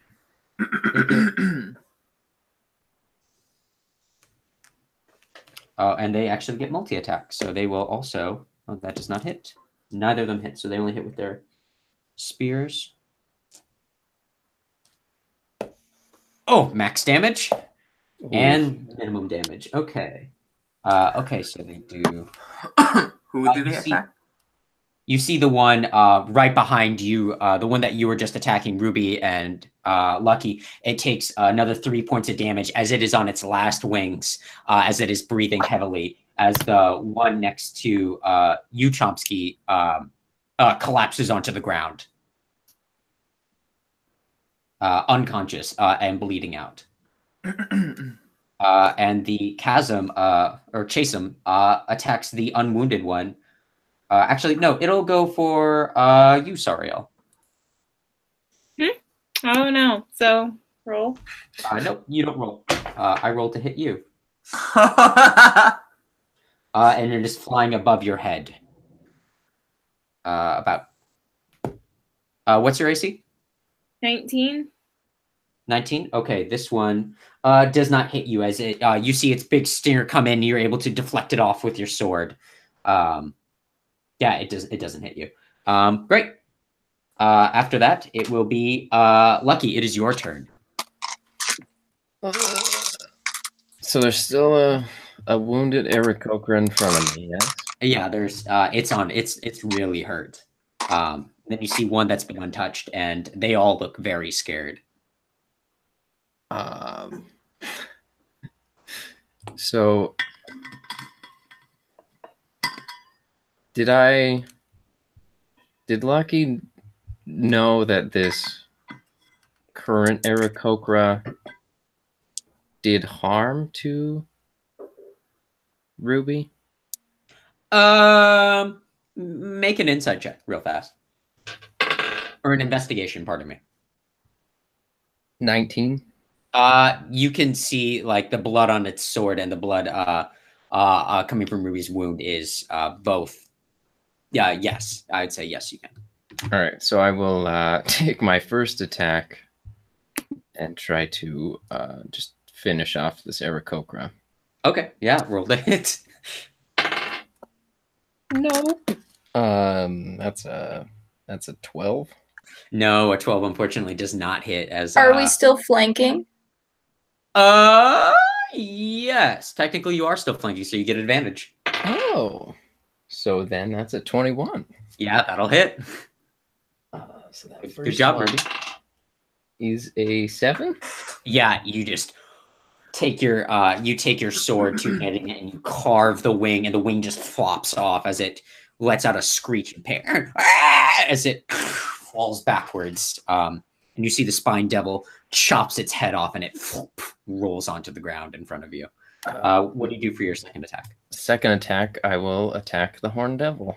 Okay, it is right in front of you. Roll to hit. That was a 24. 24? I'm pretty sure that hits. Yeah, that hits. Ooh, max damage, baby. 14. 14? Yep. Nice. Yeah, it does 7 damage towards the spine devil. You cut into its side and it lets out a shriek of surprise, pain. Okay. Nice. Do you do anything with your bonus action, or is that it, Lucky? Or do you move it all? So you said it was kind of like between us still? It is now right in front of both of you, the spine devil. It is now that you've cut down the Aarakocra, there's one right in front of you. So would it be flanked then by both of us? No, because it's a little bit farther back, and you had to step up a little bit closer to get to it. Could I move to a point where it would be flanked? Not without taking an attack of opportunity. That's fine. You Also, do it? Yeah. Also, Okay. the 4 points of damage I took from those ravens, did I get those back since that was You like did get 4 those days back. ago? You did get those back. Okay. Okay. It rolls to bite you. What's your AC? Well, I'm still shirtless, so 12. That is a 10. It does not hit you. Oh, never mind. That's a +4. Never mind. That does hit you. Okay. But don't worry. It's not too bad. So you take 40, 12. You take 5 points of damage as its tail whips out and stabs into you, as well as Can I use my another 2 reaction? points of fire damage. Can I use my reaction to do Hellish Rebuke? Sure, why not? Is that a dexterity saving throw? Yeah, Dex saving throw, DC 14. It rolled a natural 1, so yeah, full damage. So that's 3d10. Plus that's a 7, and a 10. So 24 points of damage. Is that technically you see the fire just wraps around them as you see what would have easily killed any other creature. You see it just kind of take its fork and whips the fire away and kind of chuckles at you as it is seemingly unscathed by the fire. Son of a bitch. How much fire damage did I take? Did you say 4? You took 2 points. 2 points? So 6 points total. Okay, that'll be Lucky's turn unless moves anymore, but it looks like he already moved. Chomsky, it is your turn. You're real quick too. So. Okay, Chomsky, you are right in front of you. You can see the Aarakocra is passed out on the ground in front of you, bleeding out. There's still one to your left that is untouched. The one in front of Sariel is taken a good amount of damage, and then there's a spine devil in front of you, as well as the bug demon above you. And What do you do? The spine devils attacked the Aarakocra, Yes, they have. but they didn't attack us. No.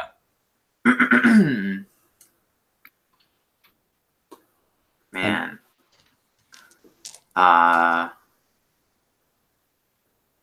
I am conflicted. My new friends, the demons. I'm very conflicted. What do you do? What do you do? I will attack the spine devil. Okay, roll the hit.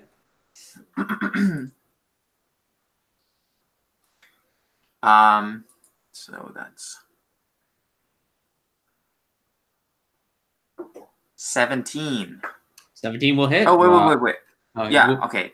I'm gonna do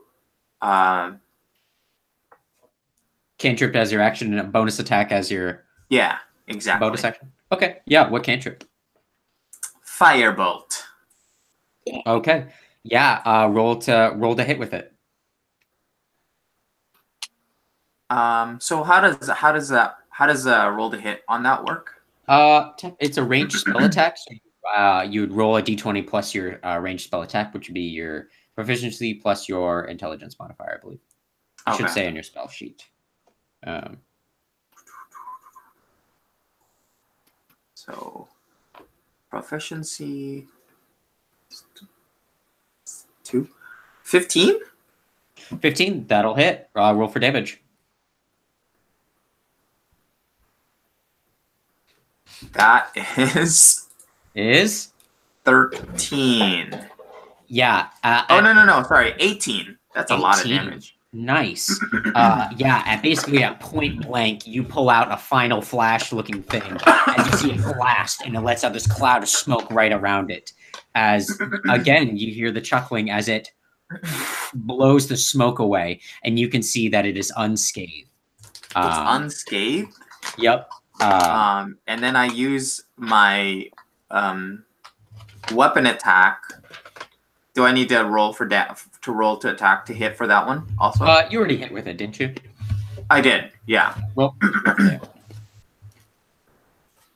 both of you have now 2 turns in a row. You are both now aware that these creatures appear to be immune to fire damage. That was stupid.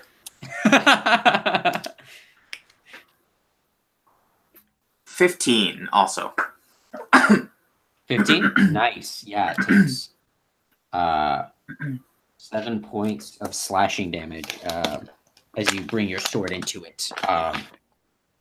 Nice work. Okay, after that, it'd be Rilka's turn.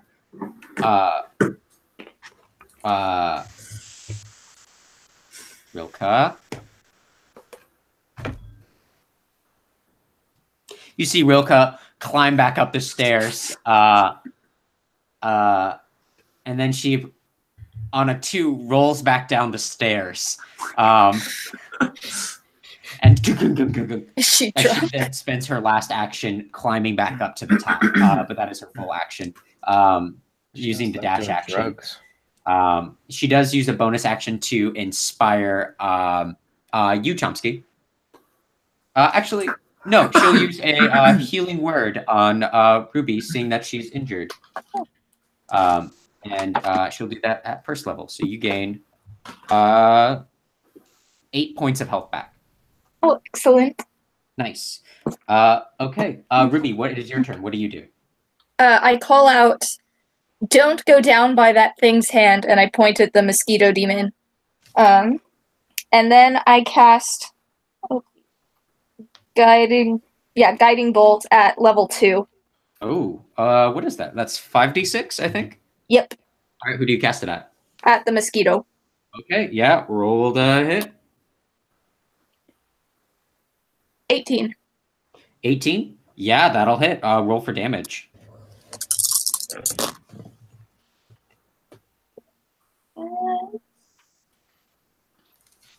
19. 19? Nice. Okay, yeah, you do 19 points of damage as you, it's blows up in a veil of holy light all around it, making it a bright target. And the next attack against it has advantage. And that is radiant damage also. Yes, it is. That factors. It is not immune to it. Well, that's good. Okay, nice. Cool. Ruby, do you do anything else with your turn? Has anyone else gotten hit? Y'all have been No. too fine in this. Okay. I took a little damage, but I'm fine. Then I cast Shield of Faith as a bonus action on Lucky. Okay. And that adds 2 to your AC Ooh.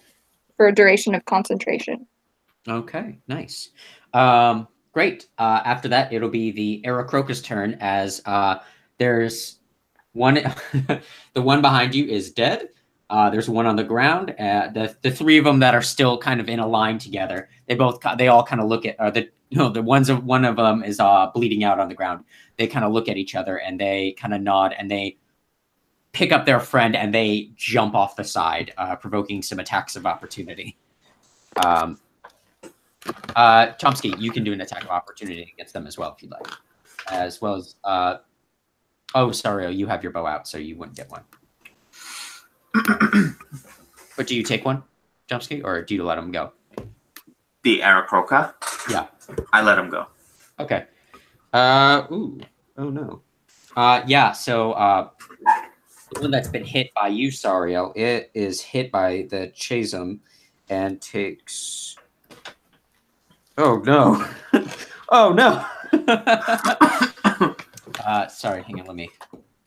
3, 9, 11, 14 plus 2, that's 16 points of damage plus. Oh. Remember that name. What was that? 16? 11. No.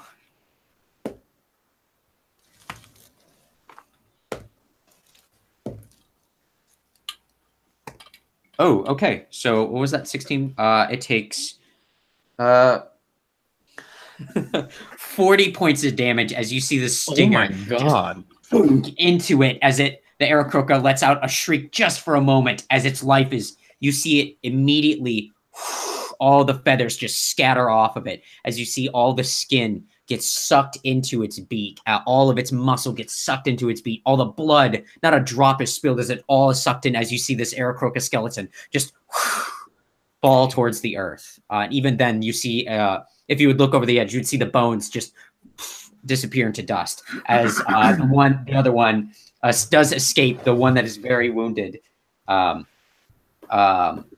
the one that is untouched, carrying its friend. It is in a dive free fall, now carrying all the weight of its friend over the edge. Okay, sorry, it'll be your turn. All the Aarakocra are gone, and there is a Chasm about 5 feet above you, as well as a Spine Devil to your right, next to Chomsky. Cool. And you see there's a Spine Devil also behind Ruby and Lucky on the other side. Cool. I'll go for the Chasm. And also, Sarah's probably thinking in her mind as that just happened, like, holy shit, thank God that wasn't me. But, you know. It's a big mood. My life flashed before my eyes. Okay, I'm going to do my multi-attack with my short swords. This could probably reach, right? Okay, you'll have to drop your bow, just so you know. Oh, yeah, you're right. I'm going to fire 2 shots at it then. Okay, hang on one sec. I believe that will be at disadvantage. Range attacks within melee if they're non-adjacent.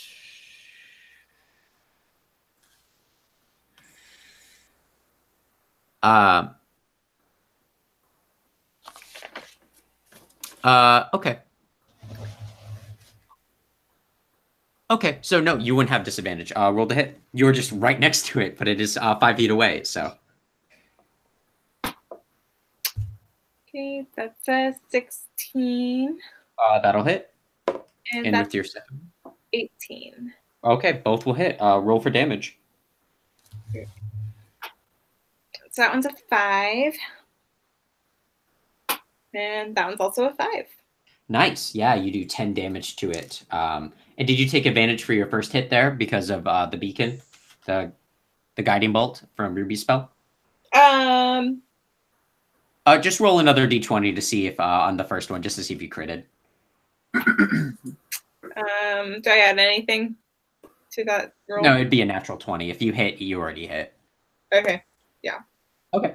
Yeah, nice. Yeah, you do. You thunk 2 arrows into its chest as it lets out a shriek.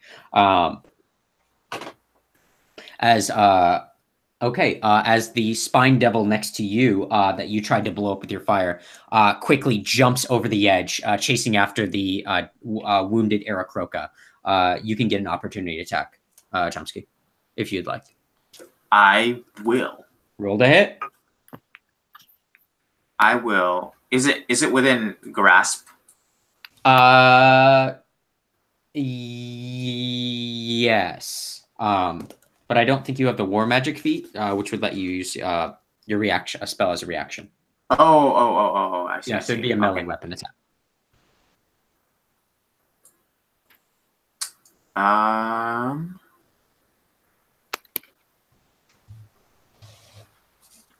28. 28. Yeah, that'll Which hit. I think hits. Yeah. Roll for damage. Damn, Chomsky. Ooh. 15. 15. Nice. Again, another solid 7 damage to it. As it is looking a little hurt, but it still manages to fly after, and you see it chase after the Aarakocra. Okay, great. It is now just the Chazum's turn, and it flies still out of your reach. It flies 5 feet above you, Lucky, behind the pillar, and will use its. First, it will everyone make a Constitution saving throw. My favorite. 11.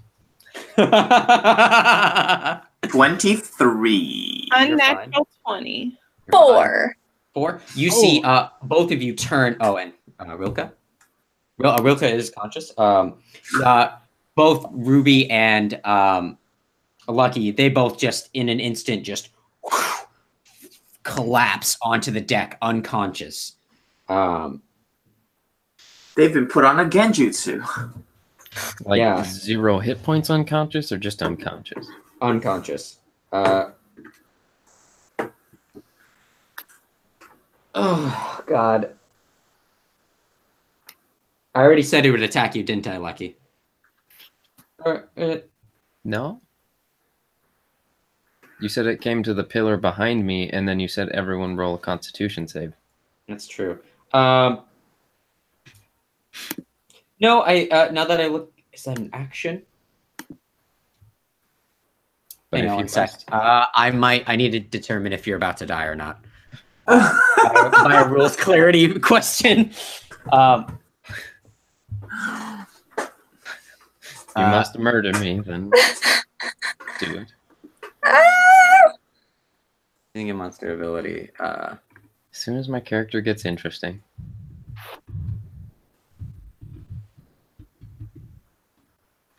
I don't know if it.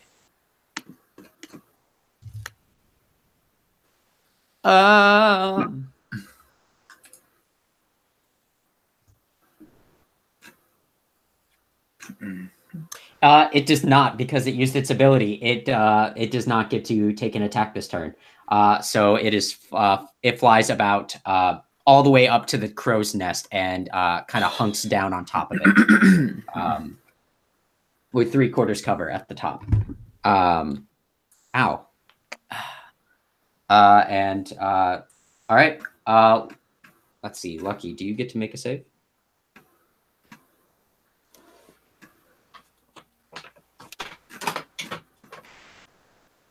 Nope. Okay, so Lucky doesn't get a turn. Chomsky, it is your turn. Right now, you see Lucky and Ruby both unconscious on the ground, and you saw the Chazum fly up to the crow's nest. You can't see it right now. What do you do?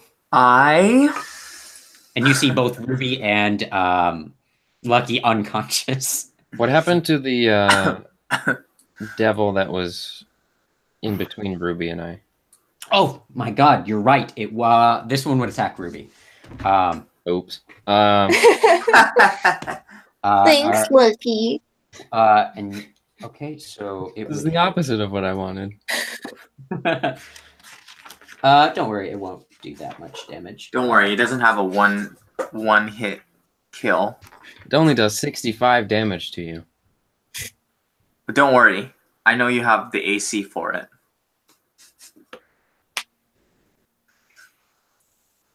Yeah, you see it just reach down, Chomsky, and it just Chomsky and Sariel, both of you see it, and it just takes a bite out of. Oh, gross. Take a bite out of crime. And then it will also hit with its tail. Ugh. Oh, the double dip. Oh no! So I'm that. so sorry.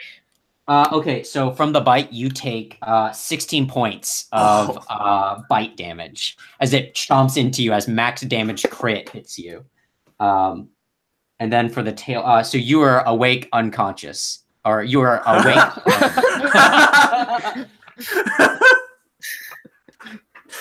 Okay. It bit you so hard it woke you up, and then it killed you, so you're unconscious. Yikes. And 19. You and wake up 16. just to so die. it still hits you. With its tail spine, just whips the tail into you as well, and you take an additional. I rolled another 4. Would you believe it? So another 6 points of damage. So 24 plus. Oh. You take What? 29 points of damage, with 5 points of it being fire damage, as it did max damage and had a crit. Did you because say were 24? 29. 29. 5 of it was fire damage. Keeps getting As you are bigger. now prone on the ground, but you are conscious. Hmm. Okay, Chomsky, it is your turn. You just saw this happen.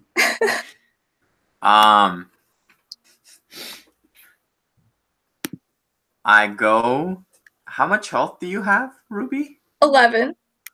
Are you awake or are you still unconscious? I'm up. She's Oh, on oh. the ground prone, but she's awake. Prone. I attack that thing that attacks her. Okay, so yeah, you hop over the body of the dead Aarakocra as you run past. You step over Lucky, and you get to where in front of Ruby. Roll the hit. Excuse me?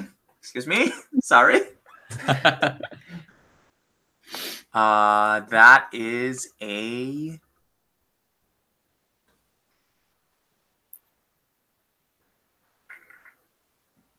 24. 24, that hits. Are you going to do both attacks? Yeah. Roll the hit with the other one as well. That is 18. Both hit. Roll for damage.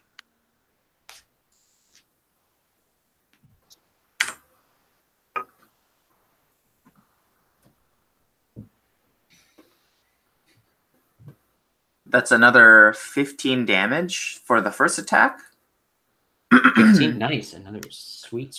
Okay, and the second And then attack? the second attack does 17 damage.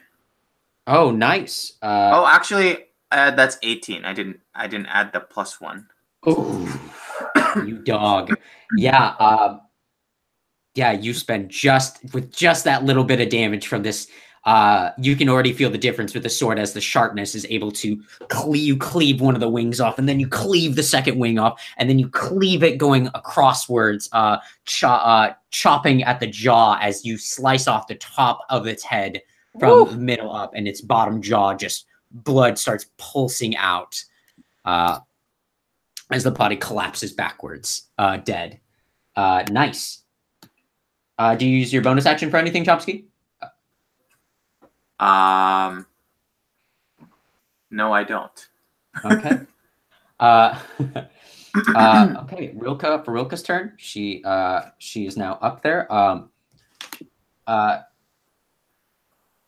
Question: What could I have done for my bonus action? Could I have helped Ruby up and not laid her prone? No, there's like specific actions. Like your class has a lot of specific bonus actions. Some spells are bonus actions. Oh, I see. No, doing, then like I small don't. things like drinking a potion is a bonus action. I see. I don't have potions. The only potion I have is instant wake, and I'm not asleep. Who could that help right now? Feeding a potion to someone else is an action. Oh, it is a bonus action? No, it's an action. Oh, Drinking a potion yourself is a bonus action. No, I can't help you, Lucky. Not that you can hear, you're unconscious. Don't be a dick to Lucky. You're gonna have to go to another funeral in a second. No! Unless someone has something real good here.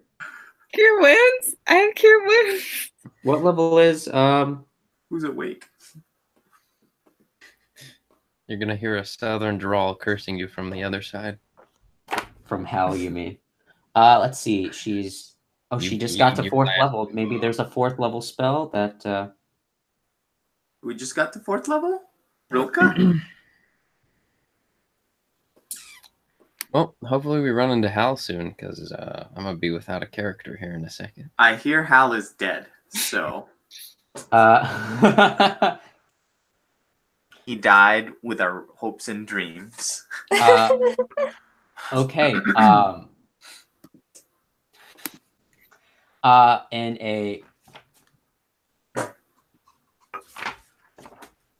an effort, you see Rilka stand up in her very sick state. She holds out her hand, and you see her whisper something under her breath as she casts a spell. Hope it's instant death on this. Power kill word. She actually doesn't say anything. You just see her like make some intricate signs, and she throws out a bit of phosphorescent material, and she throws it up towards it. And the creature has to make a wisdom saving throw. Oh no, that is a 15. I believe that would pass. Plus 4 plus 3. Yeah, there's a 15 that just ties it. But Rilka uses a healing word for Ruby again at 2nd level and heals Ruby for 10 points of damage. But the hypnotic pattern spell does not work. That is Rilka's turn. Ruby, it is your turn. You are on the ground prone. You just saw this winged devil die right in front of you. You don't know where anything is, but everything is out of sight. Okay. I'd like to stand up. Okay, that's half your movement. And I am going to cast Guardian of Faith. A 4th level spell. Ooh! 7th level, 4th level spell. Woohoo! Okay.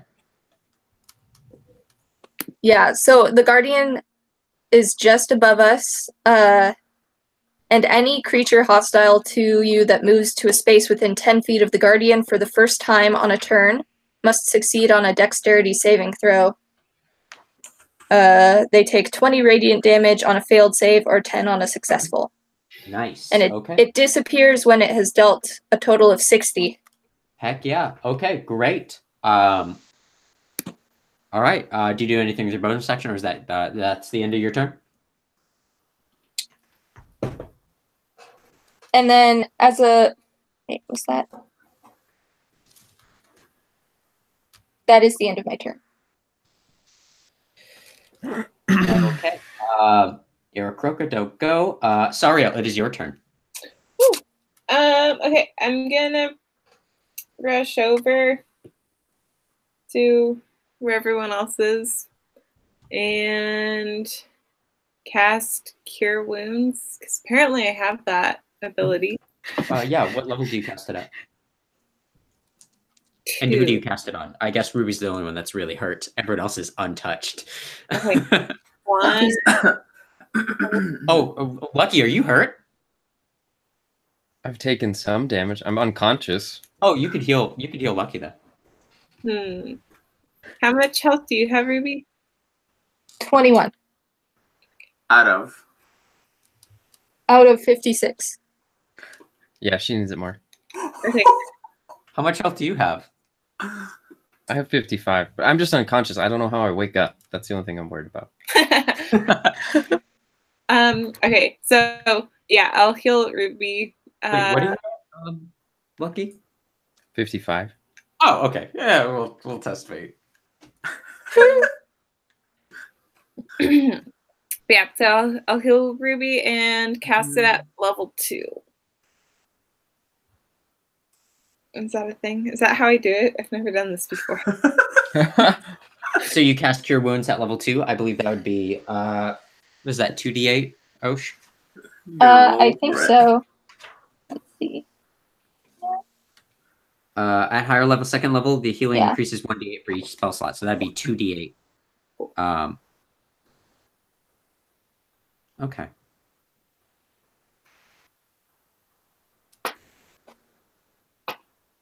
That's a 12. Yee, thank you. Nice.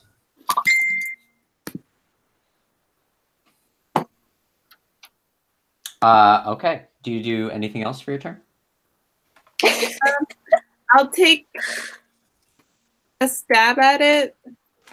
It's up in the crow's nest. You can't see it. Fuck. Okay. I'll kind of like try to kick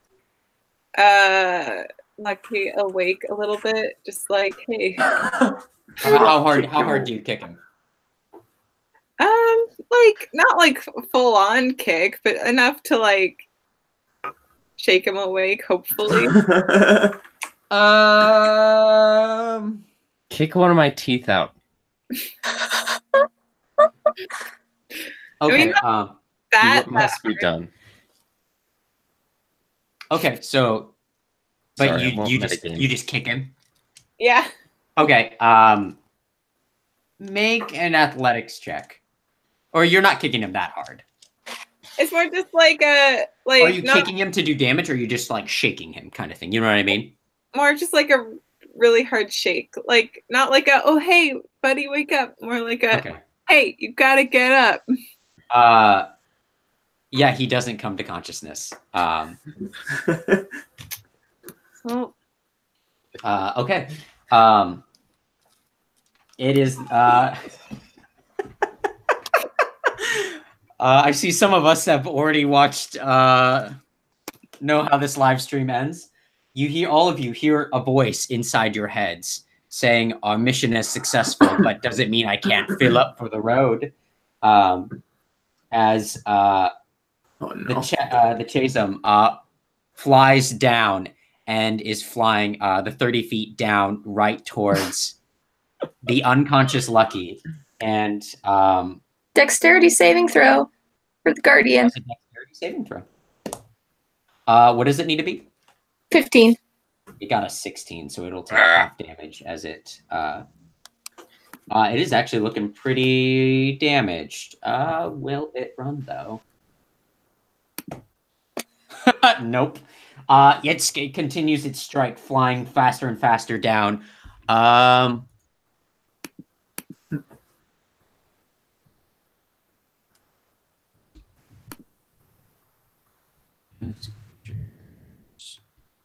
Five E.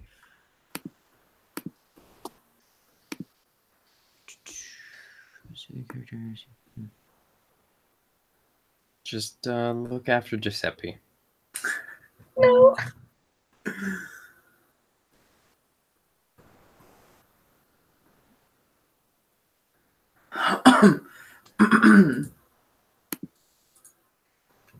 Okay. Can I jump in I'm front? sorry, Kyle. You don't want me to pull any punches. Yeah, the stinger, because you're unconscious, it automatically crits. Unless it rolls a 1. I couldn't jump in front of it. No, I don't. You couldn't. No.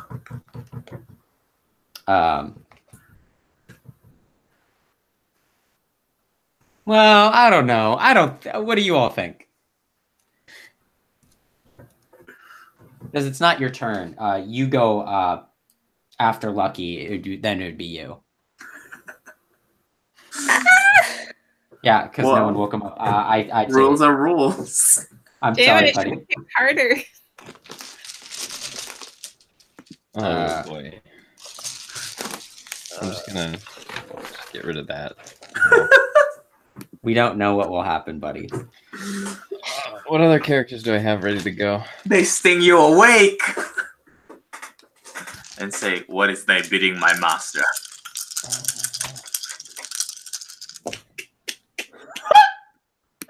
Okay, so you take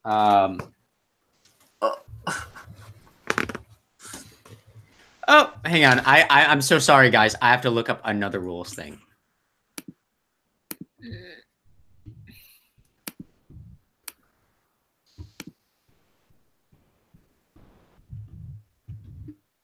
All dice, that is.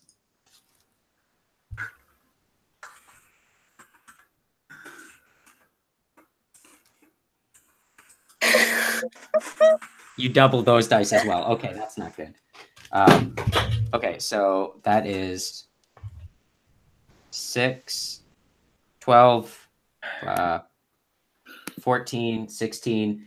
Okay, so you take 32 points of piercing damage, and you will take an additional 76 of necrotic damage. Oh! I believe that is also doubled. Okay. 6, 9, 14.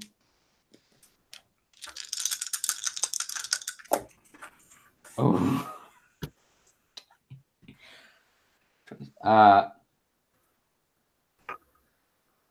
With an additional 56 points of necrotic damage as it. What's your hit points? I was at 55, so Yeah, so that's enough. You see Lucky, the proboscis, it takes it and it shoots down and right into Lucky's chest. As it sucks, he comes to consciousness just for a moment as he looks up. You see all of his blood drained out of him as he looks towards you, Ruby, for a second. And then dies. wait, how much total was that? It was 56 plus 32. So that's not more than double my max hit points, so I shouldn't automatically die. But if anyone is reduced by an amount equal to the and the target's hit point damage is reduced by the equal to the necrotic damage taken. If the effect reduces a creature's hit point maximum to 0, the creature dies. So no, you would your max health isn't that low. So you would take. Wait, how much necrotic damage was that? 56. What's your max hit points? My max hit points is 61. I'm currently 61? at 55. So that isn't double your max health, right? Correct. You are not dead, but you have 4 hit points total. He's alive. You are not dead though. So as the Chasm flies off the edge. Shouldn't I still be below 0 though? Oh, you are making make a death saving throw for sure.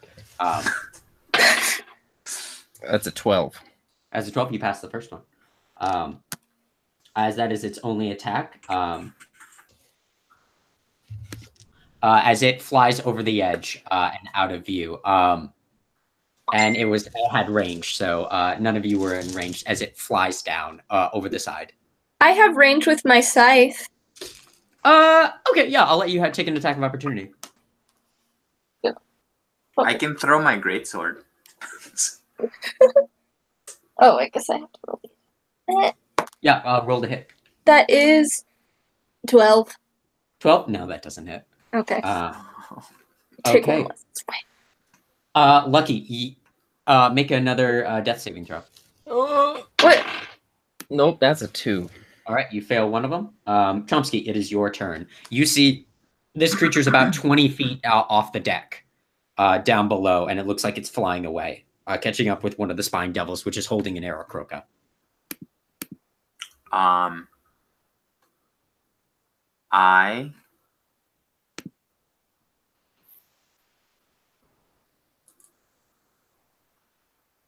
don't want to do anything. Okay. Lucky, it is your. Oh no, you already did your death saving throw. Real cut. Runs over to to Lucky and does a last first level spell. Does a healing word. You regain 9 hit points, so you gain 4 hit points back, your maximum. But you are conscious right now, Lucky. As the Ruby, would you like to take an action? So my, I also want to cast Cure Wounds. Okay. wait, so my max hit point is 4 now? Yes, it is. I might as well have died.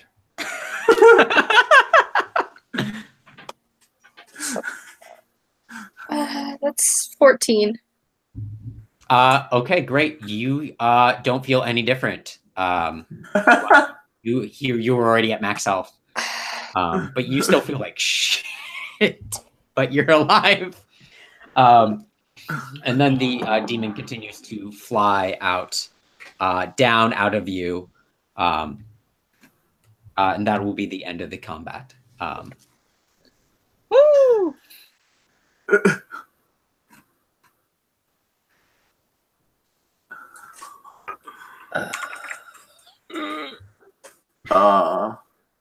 We killed that thing before. Yeah, how is it back? That came out of one of my rings, right? I think so. Rilka says, "I'm pretty sure it did." Yeah. Can there only be one of a demon? Can there be more, or is there only one? Well, I think there was only a certain amount of rings, so that was either like a different one.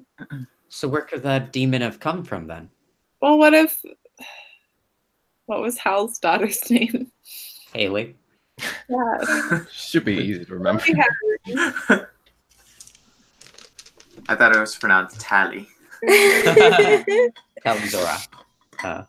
Thought it was pronounced Emery. Wait. I'm so sorry. I don't know what you guys are talking about, but I think I need a nap. Does anyone want to help bring it down below? I'll help him. Also, the Guardian is here for 8 hours until it deals 60 points. So. Oh, nice. Okay, so what do you all do? I guess I'll grab the arms. Ruby, you can grab the leg. He's awake. God. He also just got stabbed. Okay. Why is there a hole in my chest?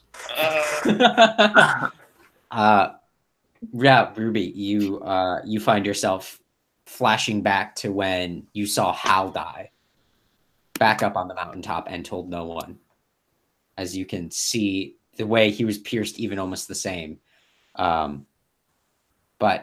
by the stroke of some luck, and Lucky being potentially one of the strongest people you know, he has somehow survived to this. As you carry him down, Lucky, you managed to fall asleep pretty quickly. Who is taking watch? I'll take watch. I can take watch. I didn't take a single hit that round. Can we just go back to the beginning of the session where you were like, yeah, I take hits all the time. Look. I had reduced AC. That was prime time to hit me, but no one decided to attack. Me, at least. But you all, the rest of you go to sleep and you wake up the next day, and Lucky, your hit points. 4. Your hit point maximum of 4 goes back to its usual total after your long rest. You do manage to recover. You're going to be a little loopy for a couple days, but your hit points do come back up to the level it was at.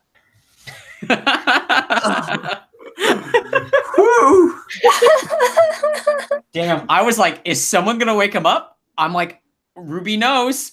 Ruby knows. That's why I told you to kick my teeth out, Sariel, because if I take damage, I wake up.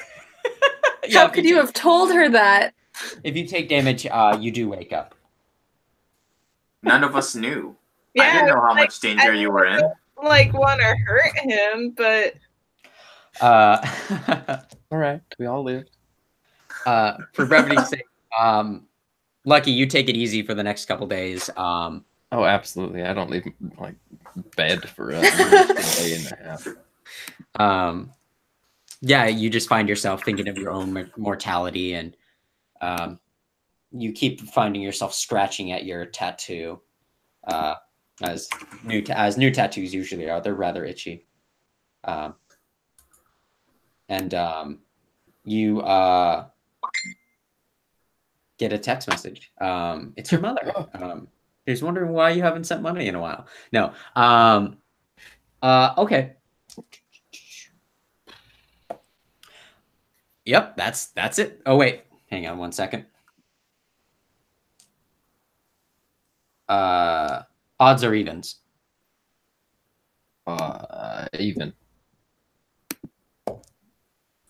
Okay, that's unfortunate. I meant odds. I said odds. Okay. Odds or evens? I'm not calling this one.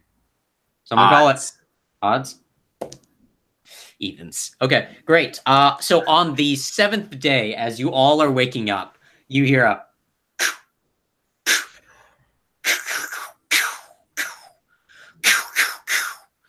as you Oh shit.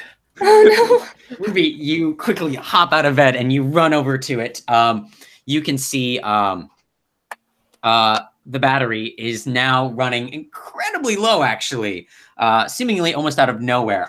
Make a perception check as you feel the ship start to decline. 19. 19? Excellent. On a 19, all of you can also feel this now as all of you run up to the top of the deck and feel the shift in the weight as things start to slide as you kind of go into a gentle decline at first. Any lakes, ocean? On a perception check, you can see a rather large, rather decently large lake. It looks to be about a mile in not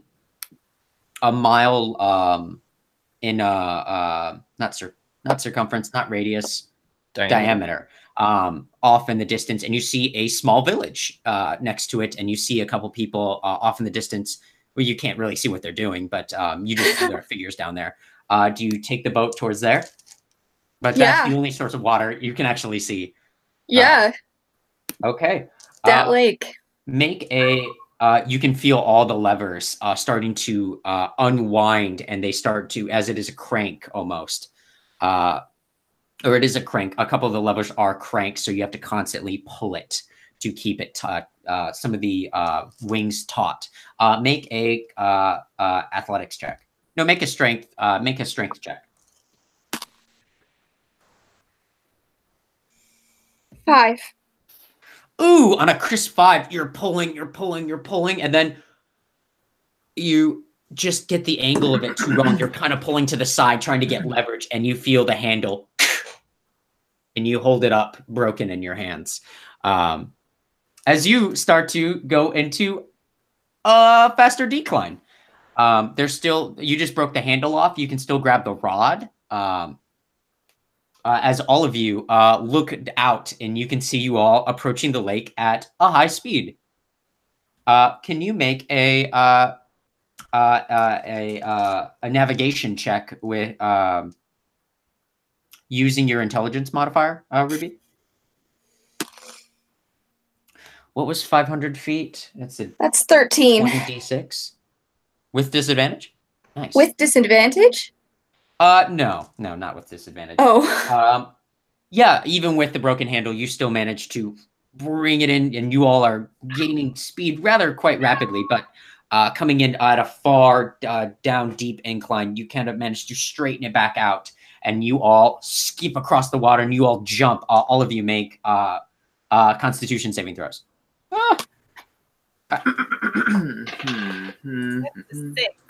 Six? 16. 16? Nice. 17. 17? Nice. 23. Okay, you, Sariel and Rilka, both of you up on top of the deck, holding on. You just feel your grip slip as both of you fall off the side into the lake as you bounce once. And okay. Like a skipped rock. Yeah, and you each will take 15 points of bludgeoning damage as you slam into the water and roll. As the ship continues, you kind of feel it coming apart a little bit as it's getting closer and closer to the water. Make a navigation check using your strength. Sorry. That's an 8. As an 8? Yeah, you closer and closer to the water's edge as you see it.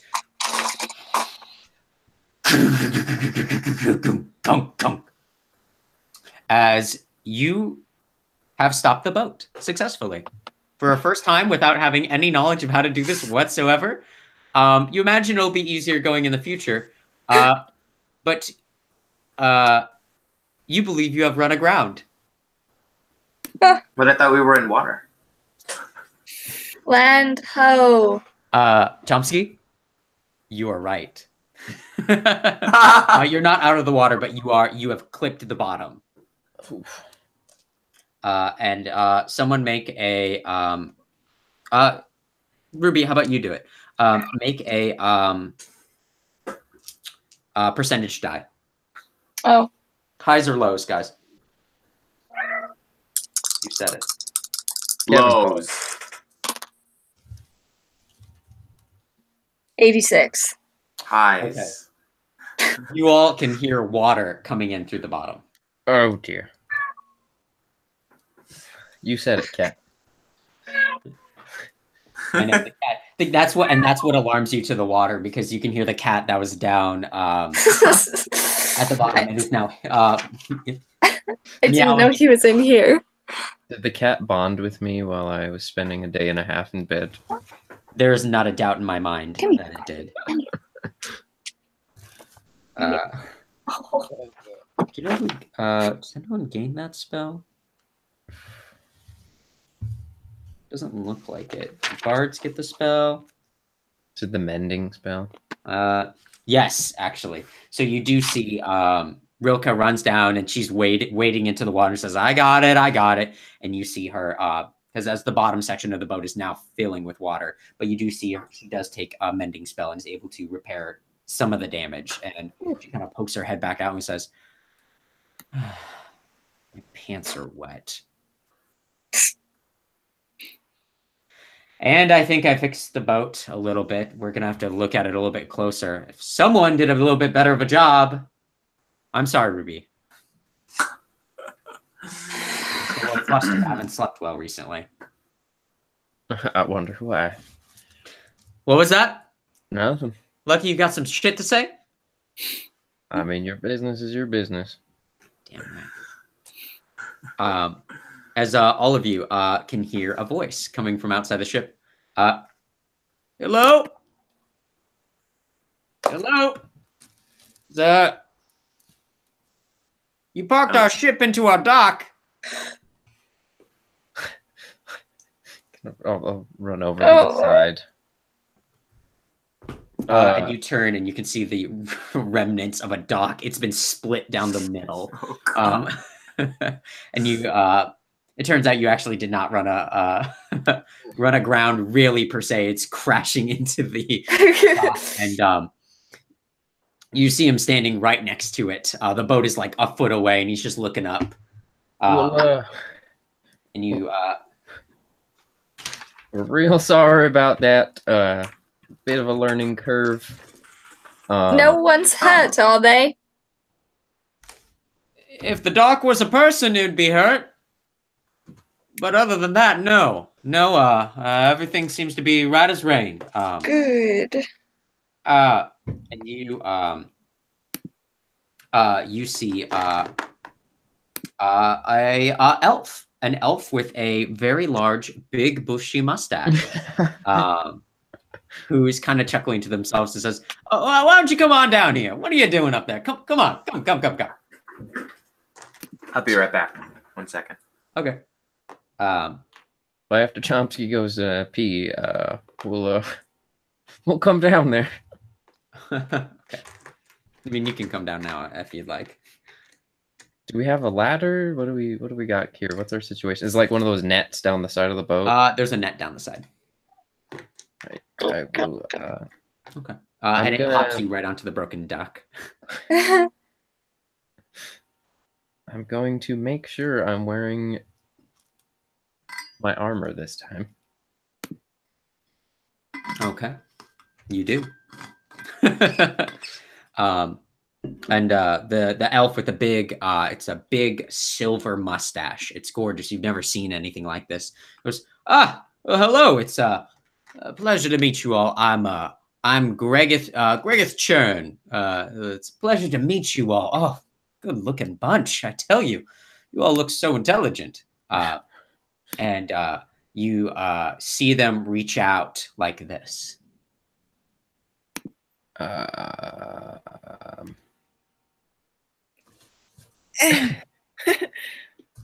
Yeah, you bump elbows and Elf culture. And you see a bunch of other villagers kind of seeing a boat fly out of the sky, come close, and everyone. You see it's actually a group of mostly elves. You see a couple of humans. You see a half orc in there as well, which strikes you as a little odd, Sariel. But as you see groups of these villagers all kind of come out, and they're all oohing and awing and wondering what the heck is actually going on here. You see Gregeth turn and goes, "Everybody, please, please, please! These people are our guests, and although their fast entry was a little surprising to us all, we always welcome others to the village. Isn't that right? Isn't that how we give a green folk welcome?" And you hear all the villagers, "Yeah, yeah." Sorry about your dock, everybody. I'm so sorry. We'll pay for it. Yeah, and kind of hopping off the boat. All of you, make perception checks. Oh, Modified 20. 6. 12. 13. Okay. Those of you above 10, you see the whole the village is just out and about, and they're all very excited to see you. They're excited. Doesn't look like they've had guests for a long time. And you kind of caught them all off guard with your surprising entry. Lucky, you see one of the villagers is still back a little bit on a rooftop, and you see them just hammering. It looks like their rooftop. But you see that they're holding a board instead of a hammer. And then they switch to the next board, and then you hear whack, whack. So they're using a board to hit other boards? You can't see from this angle. I'm just going to take note of it and just kind of...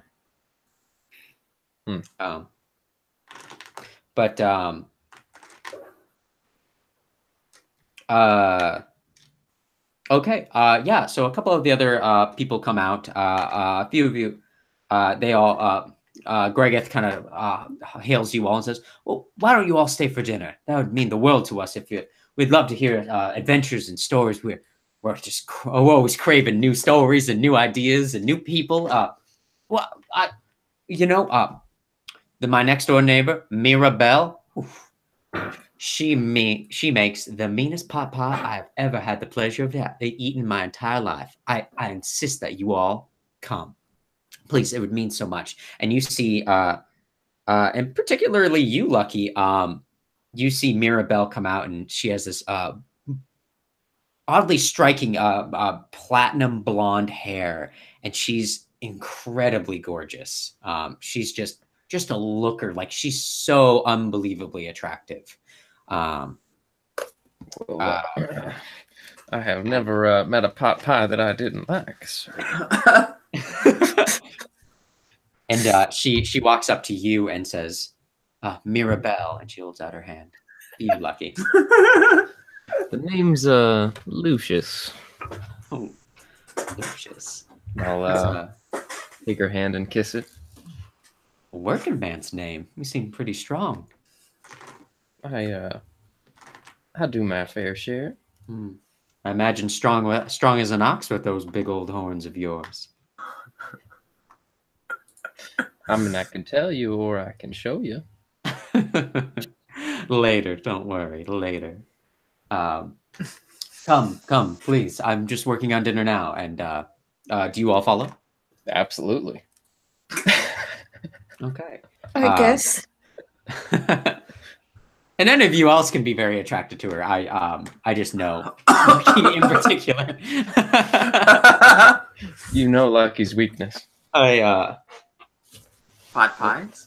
Pot pies. Yeah, yummy, yum, yum.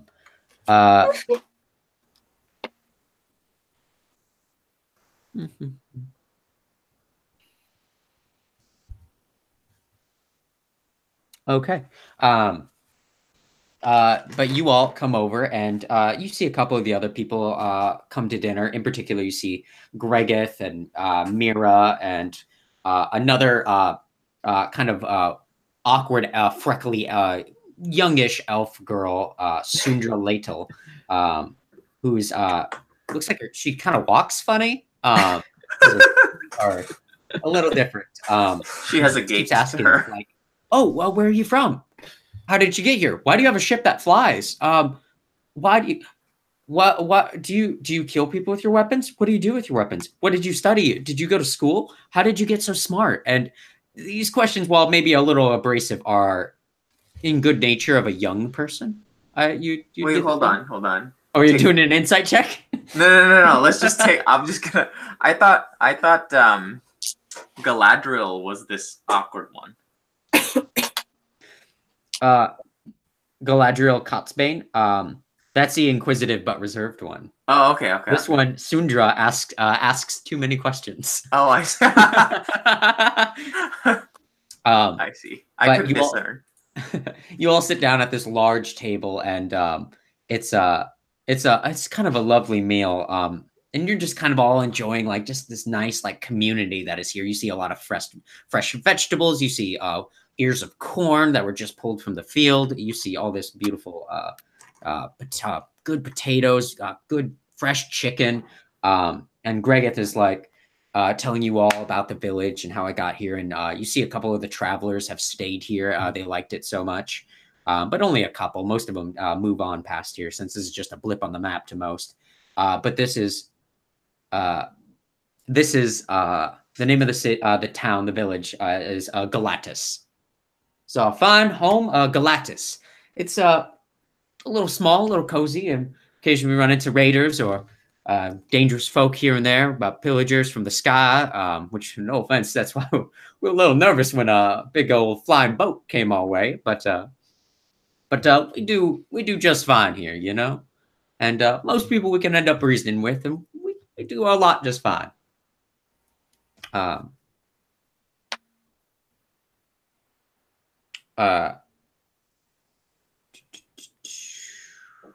Okay. Do any of you have anything to say to them, or? I'm just happy to be surrounded by elf folk, I guess. Yeah, and they're very excited to see you as well, Sariel, and in particular, Galadriel and Sundra are both like fawning at you, and they're talking about how pretty you are and how like fearsome you look, and they want to show you some stuff that they've been working on. They've been making like some like a makeshift bow. You see one of them pull it out, and it's like this piece of wood with a string on it, and they say that they want to show you down at the range how well they shoot. Yeah. Okay. I'm excitedly chatting with them back because like it's been so long since I've been around this like atmosphere. Yeah. I've seen like these crafts. So yeah, and these elves are a little bit podunky. But you know, there's a charm to it. Hillbilly elves. It's like the Port Townsend of Seattle.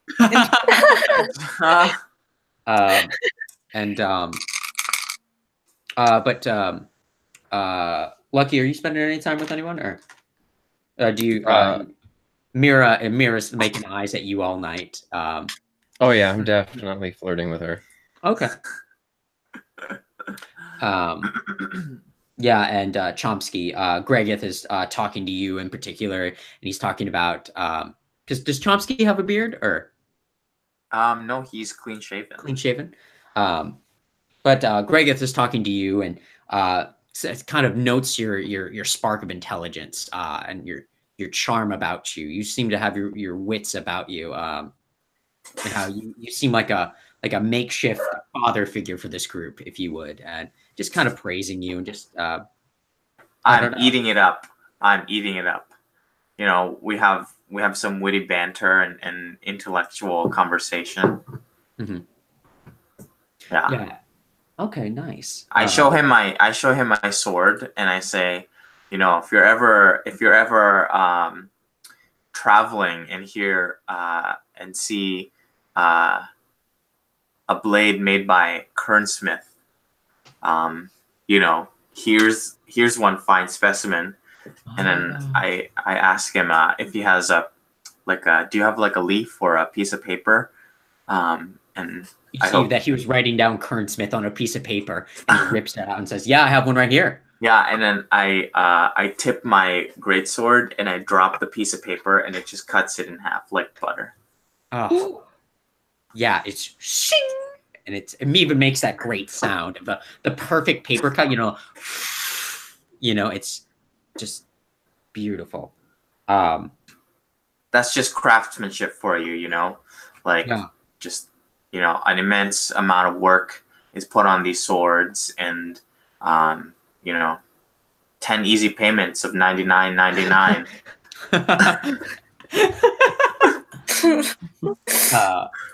Cost you $1,000. You all see Rilka, like Rilka's playing songs for the other villagers who didn't come to dinner, and they're like holding her up and they're like carrying her off, and she's like, "Now this is what heroes welcome," and she's being like, it's like a mosh pit, but like of goodness, as opposed to like losing your coin purse. But Ruby, with you, you see why am I saying that wrong? Galadriel, thank you. Galadriel. Galadriel kind of reminds you of the twins, just a little bit. They have two different colored eyes. One is a bright orange, and the other one is a bright blue. And I don't know, they just kind of like very quietly seem to be like noticed by you, and they're kind of poking at you a little bit, just like pulling on your cape a little bit, like looking at your medallion. I'm showing the stuff to her. Mm-hmm. I'm kind of just like quietly hanging out with her, I guess. Okay, nice. Near the end of the dinner, and it was a great pot pie, by the way.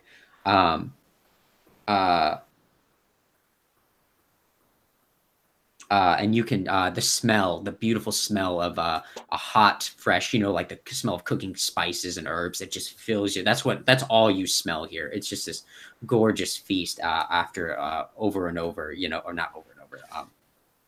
Just filling the space, and you know, Greg is like, "Oh, you know, we were going to camp out and roast some marshmallows and make some treats around the fire if all of you would like to join." And I see your friend Rilka over there has already made herself quite comfortable. As you see, they're still tossing Rilka in the air, playing the lute as well. And you see her like dab a little bit around the fire, and it's you can smell the crackling of logs and hardy wood. Yeah. Well, I could definitely use a night of revelry after some of the things we've been through, especially if there may be a warm bed to sleep in tonight. Wink at a certain someone. I wink back. Mirabelle looks at you and goes, well,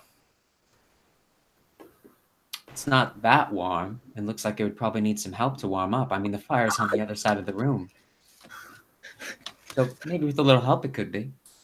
I'm gonna be like, I think I can help with that, and use thaumaturgy to make the flame get a little bigger. It's a metaphor, kids. Okay, yeah. So do you all hang out or? Yeah. Okay. Yeah, you will have a lovely night of revelry and enjoying and getting to know these villagers, and yeah, it's just kind of a nice nice night. You can smell like crackling roasted nuts over the fire, and people are making s'mores because s'mores exist in my world because it's a fucking magical land, and I can make s'mores there if I want to. And you can smell. I ask, what are s'mores? I said, well, let me show you here, and it's a piece of kind of like a cracker, if you will, and with chocolate. You've had chocolate before, right? Yes, I have. Delicacy. Well, this and part of this thing's called marshmallows. They're made out of some kind of bear that they hunt in the woods. I'm really not too familiar with it. We just get some from traders. With another graham cracker, we heat them up over a fire, and they are to die for. I tell you, they are to die for. And you see him take a big bite out of one. He loves it. I try it. It's fucking delicious. It's great. You've never had anything so tasty in your life. You could eat like 10 of those. Yeah, it's really, really good. Make a Constitution saving throw. Get the raging shits. Do I add any proficiency to saving throws? No, If you're in proficient. Constitution. If you're proficient in it. Fighters are proficient, so I am. Yeah. So it should be a Constitution plus your proficiency. Okay, so that is a 14. 14. Okay, yeah. You feel like a grumble in your stomach. You're feeling a little. You're not feeling super great. And Gregeth kind of looks at you and goes, "Oh, here, why don't I guide you up?" And he points towards his to his home, and he kind of opens up the door and says, "It's farther down to the. I'll just walk you in." And he kind of walks you over to the toilet and says, "Take as long as you need, friend." Okay, and as the rest of you, do the rest of you just go back to your ships? A couple of the families, each family in the village, they say they have an extra bed if you all want to sleep with the different villagers around. Mirabelle has already made her request known for Lucky, but Greg says he yells into the bathroom, there's a guest cot right next door if you want to just stay the night here. Sure. Rilka's like staying in a bunch. It doesn't look like Rilka's going to sleep. Sundra's really like pulling on. What's up? We should really have an intervention with all our problems: not sleeping, drugs, drinking excessively. Sundra was like grabbing at you. He was like, "Oh, why don't you stay with us? Oh, I bet my mom and dad would love to get to know you better." Yeah, sure. And Galadriel is looking at you and like poking you, Ruby, and says, "If you want to stay with me, that'd be fine. But you don't have to. I don't want you. It's dumb." And they start to walk away. Okay. I kind of follow. Oh, you do follow. Okay, I thought. Yeah. Okay. Yeah, and all of you kind of bunk down for the night, and it's a pretty. You're able to get a pretty restful sleep. All of you without much trouble. And I would like each of you to make a perception check with disadvantage. Oh boy. Wow, I rolled 11 on both. So that is a 16. 16? Oh, wait. Oh, pardon me. Lucky, you're awake. You don't roll one. Oh. Lucky, you are having a wonderful time. Just make a regular perception check. Ignore those two. I have 8. 8? Damn, I did worse. 11. 13. 13? 14. Okay. Who all rolled above 14? I rolled 14. exactly 14. 14 and above? I did. Okay. You smell the slightest whiff of sulfur. I'd like each of you to make a wisdom saving throw. Chomsky, you are at disadvantage. Shit. Oh, my first roll, nat 20. Oh! My second roll, 3. Oh no! I got a 16. 16? 14. 7. 7? Joke's on you. I already have disadvantage because you know what my modifier is for wisdom? 0. Okay. Right now, Sariel, you wake up. That's good. And you are having a terrible nightmare. You wake up, but you just feel you feel really strange. And you're looking around, but make a perception check. Ooh, that is a 17. 17? Yeah. Okay. You can see you can see a figure has just closed the door to your room very quietly. But you feel fine. You don't feel anything. The rest of you, it's about 5 in the morning or so. You each take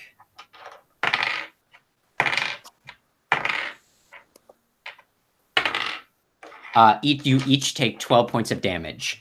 God. As you all wake up for the morning, and you all feel like you just got the worst sleep of your life.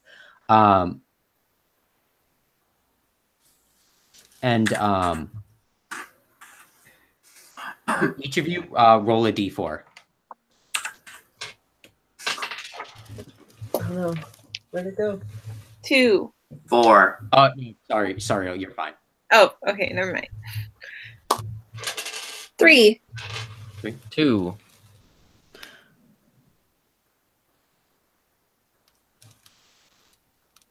Okay. So write down the number you have, and remember that for next time. But every roll you do, every ability check or attack roll you make, subtract that number. Oh God. Okay. As you all wake up, feeling really groggy, and you don't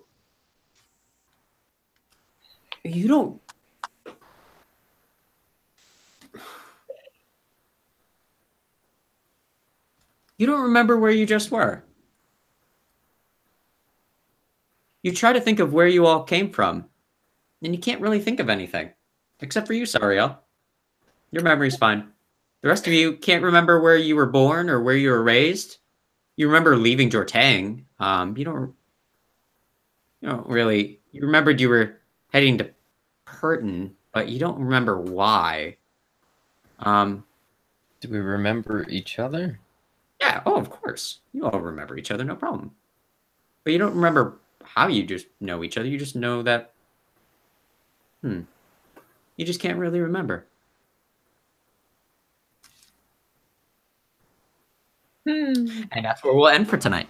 I was about to say, I gotta go. Yeah. Thank you for being able to stay late, Aletha. As you were the only one that succeeded, as Rilka also failed her check. Oh, If it wasn't a kid. I'm gonna wake up and be like, oh God, you guys. We gotta go. Where are we going? Why are we? What are we doing? Who are we?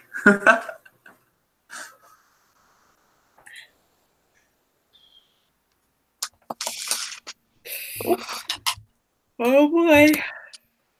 Dang it. Oh.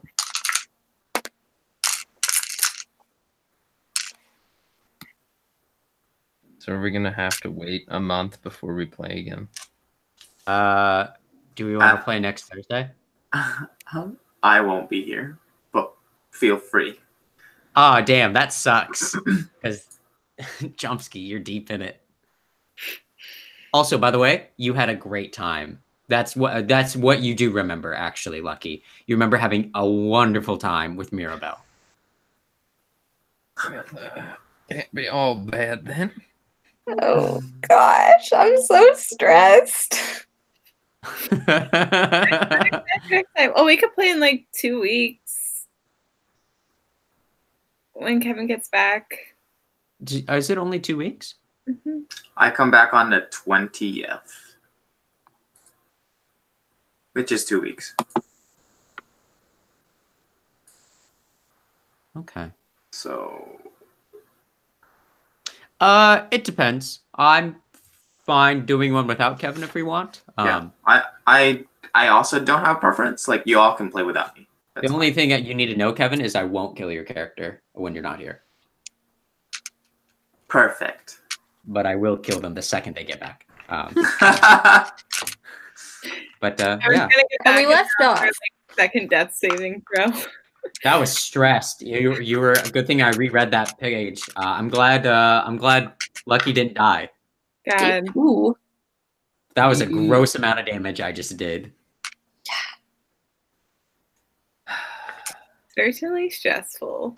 that thing is scary. I don't like the mosquito. Thanks for watching Future Gwen.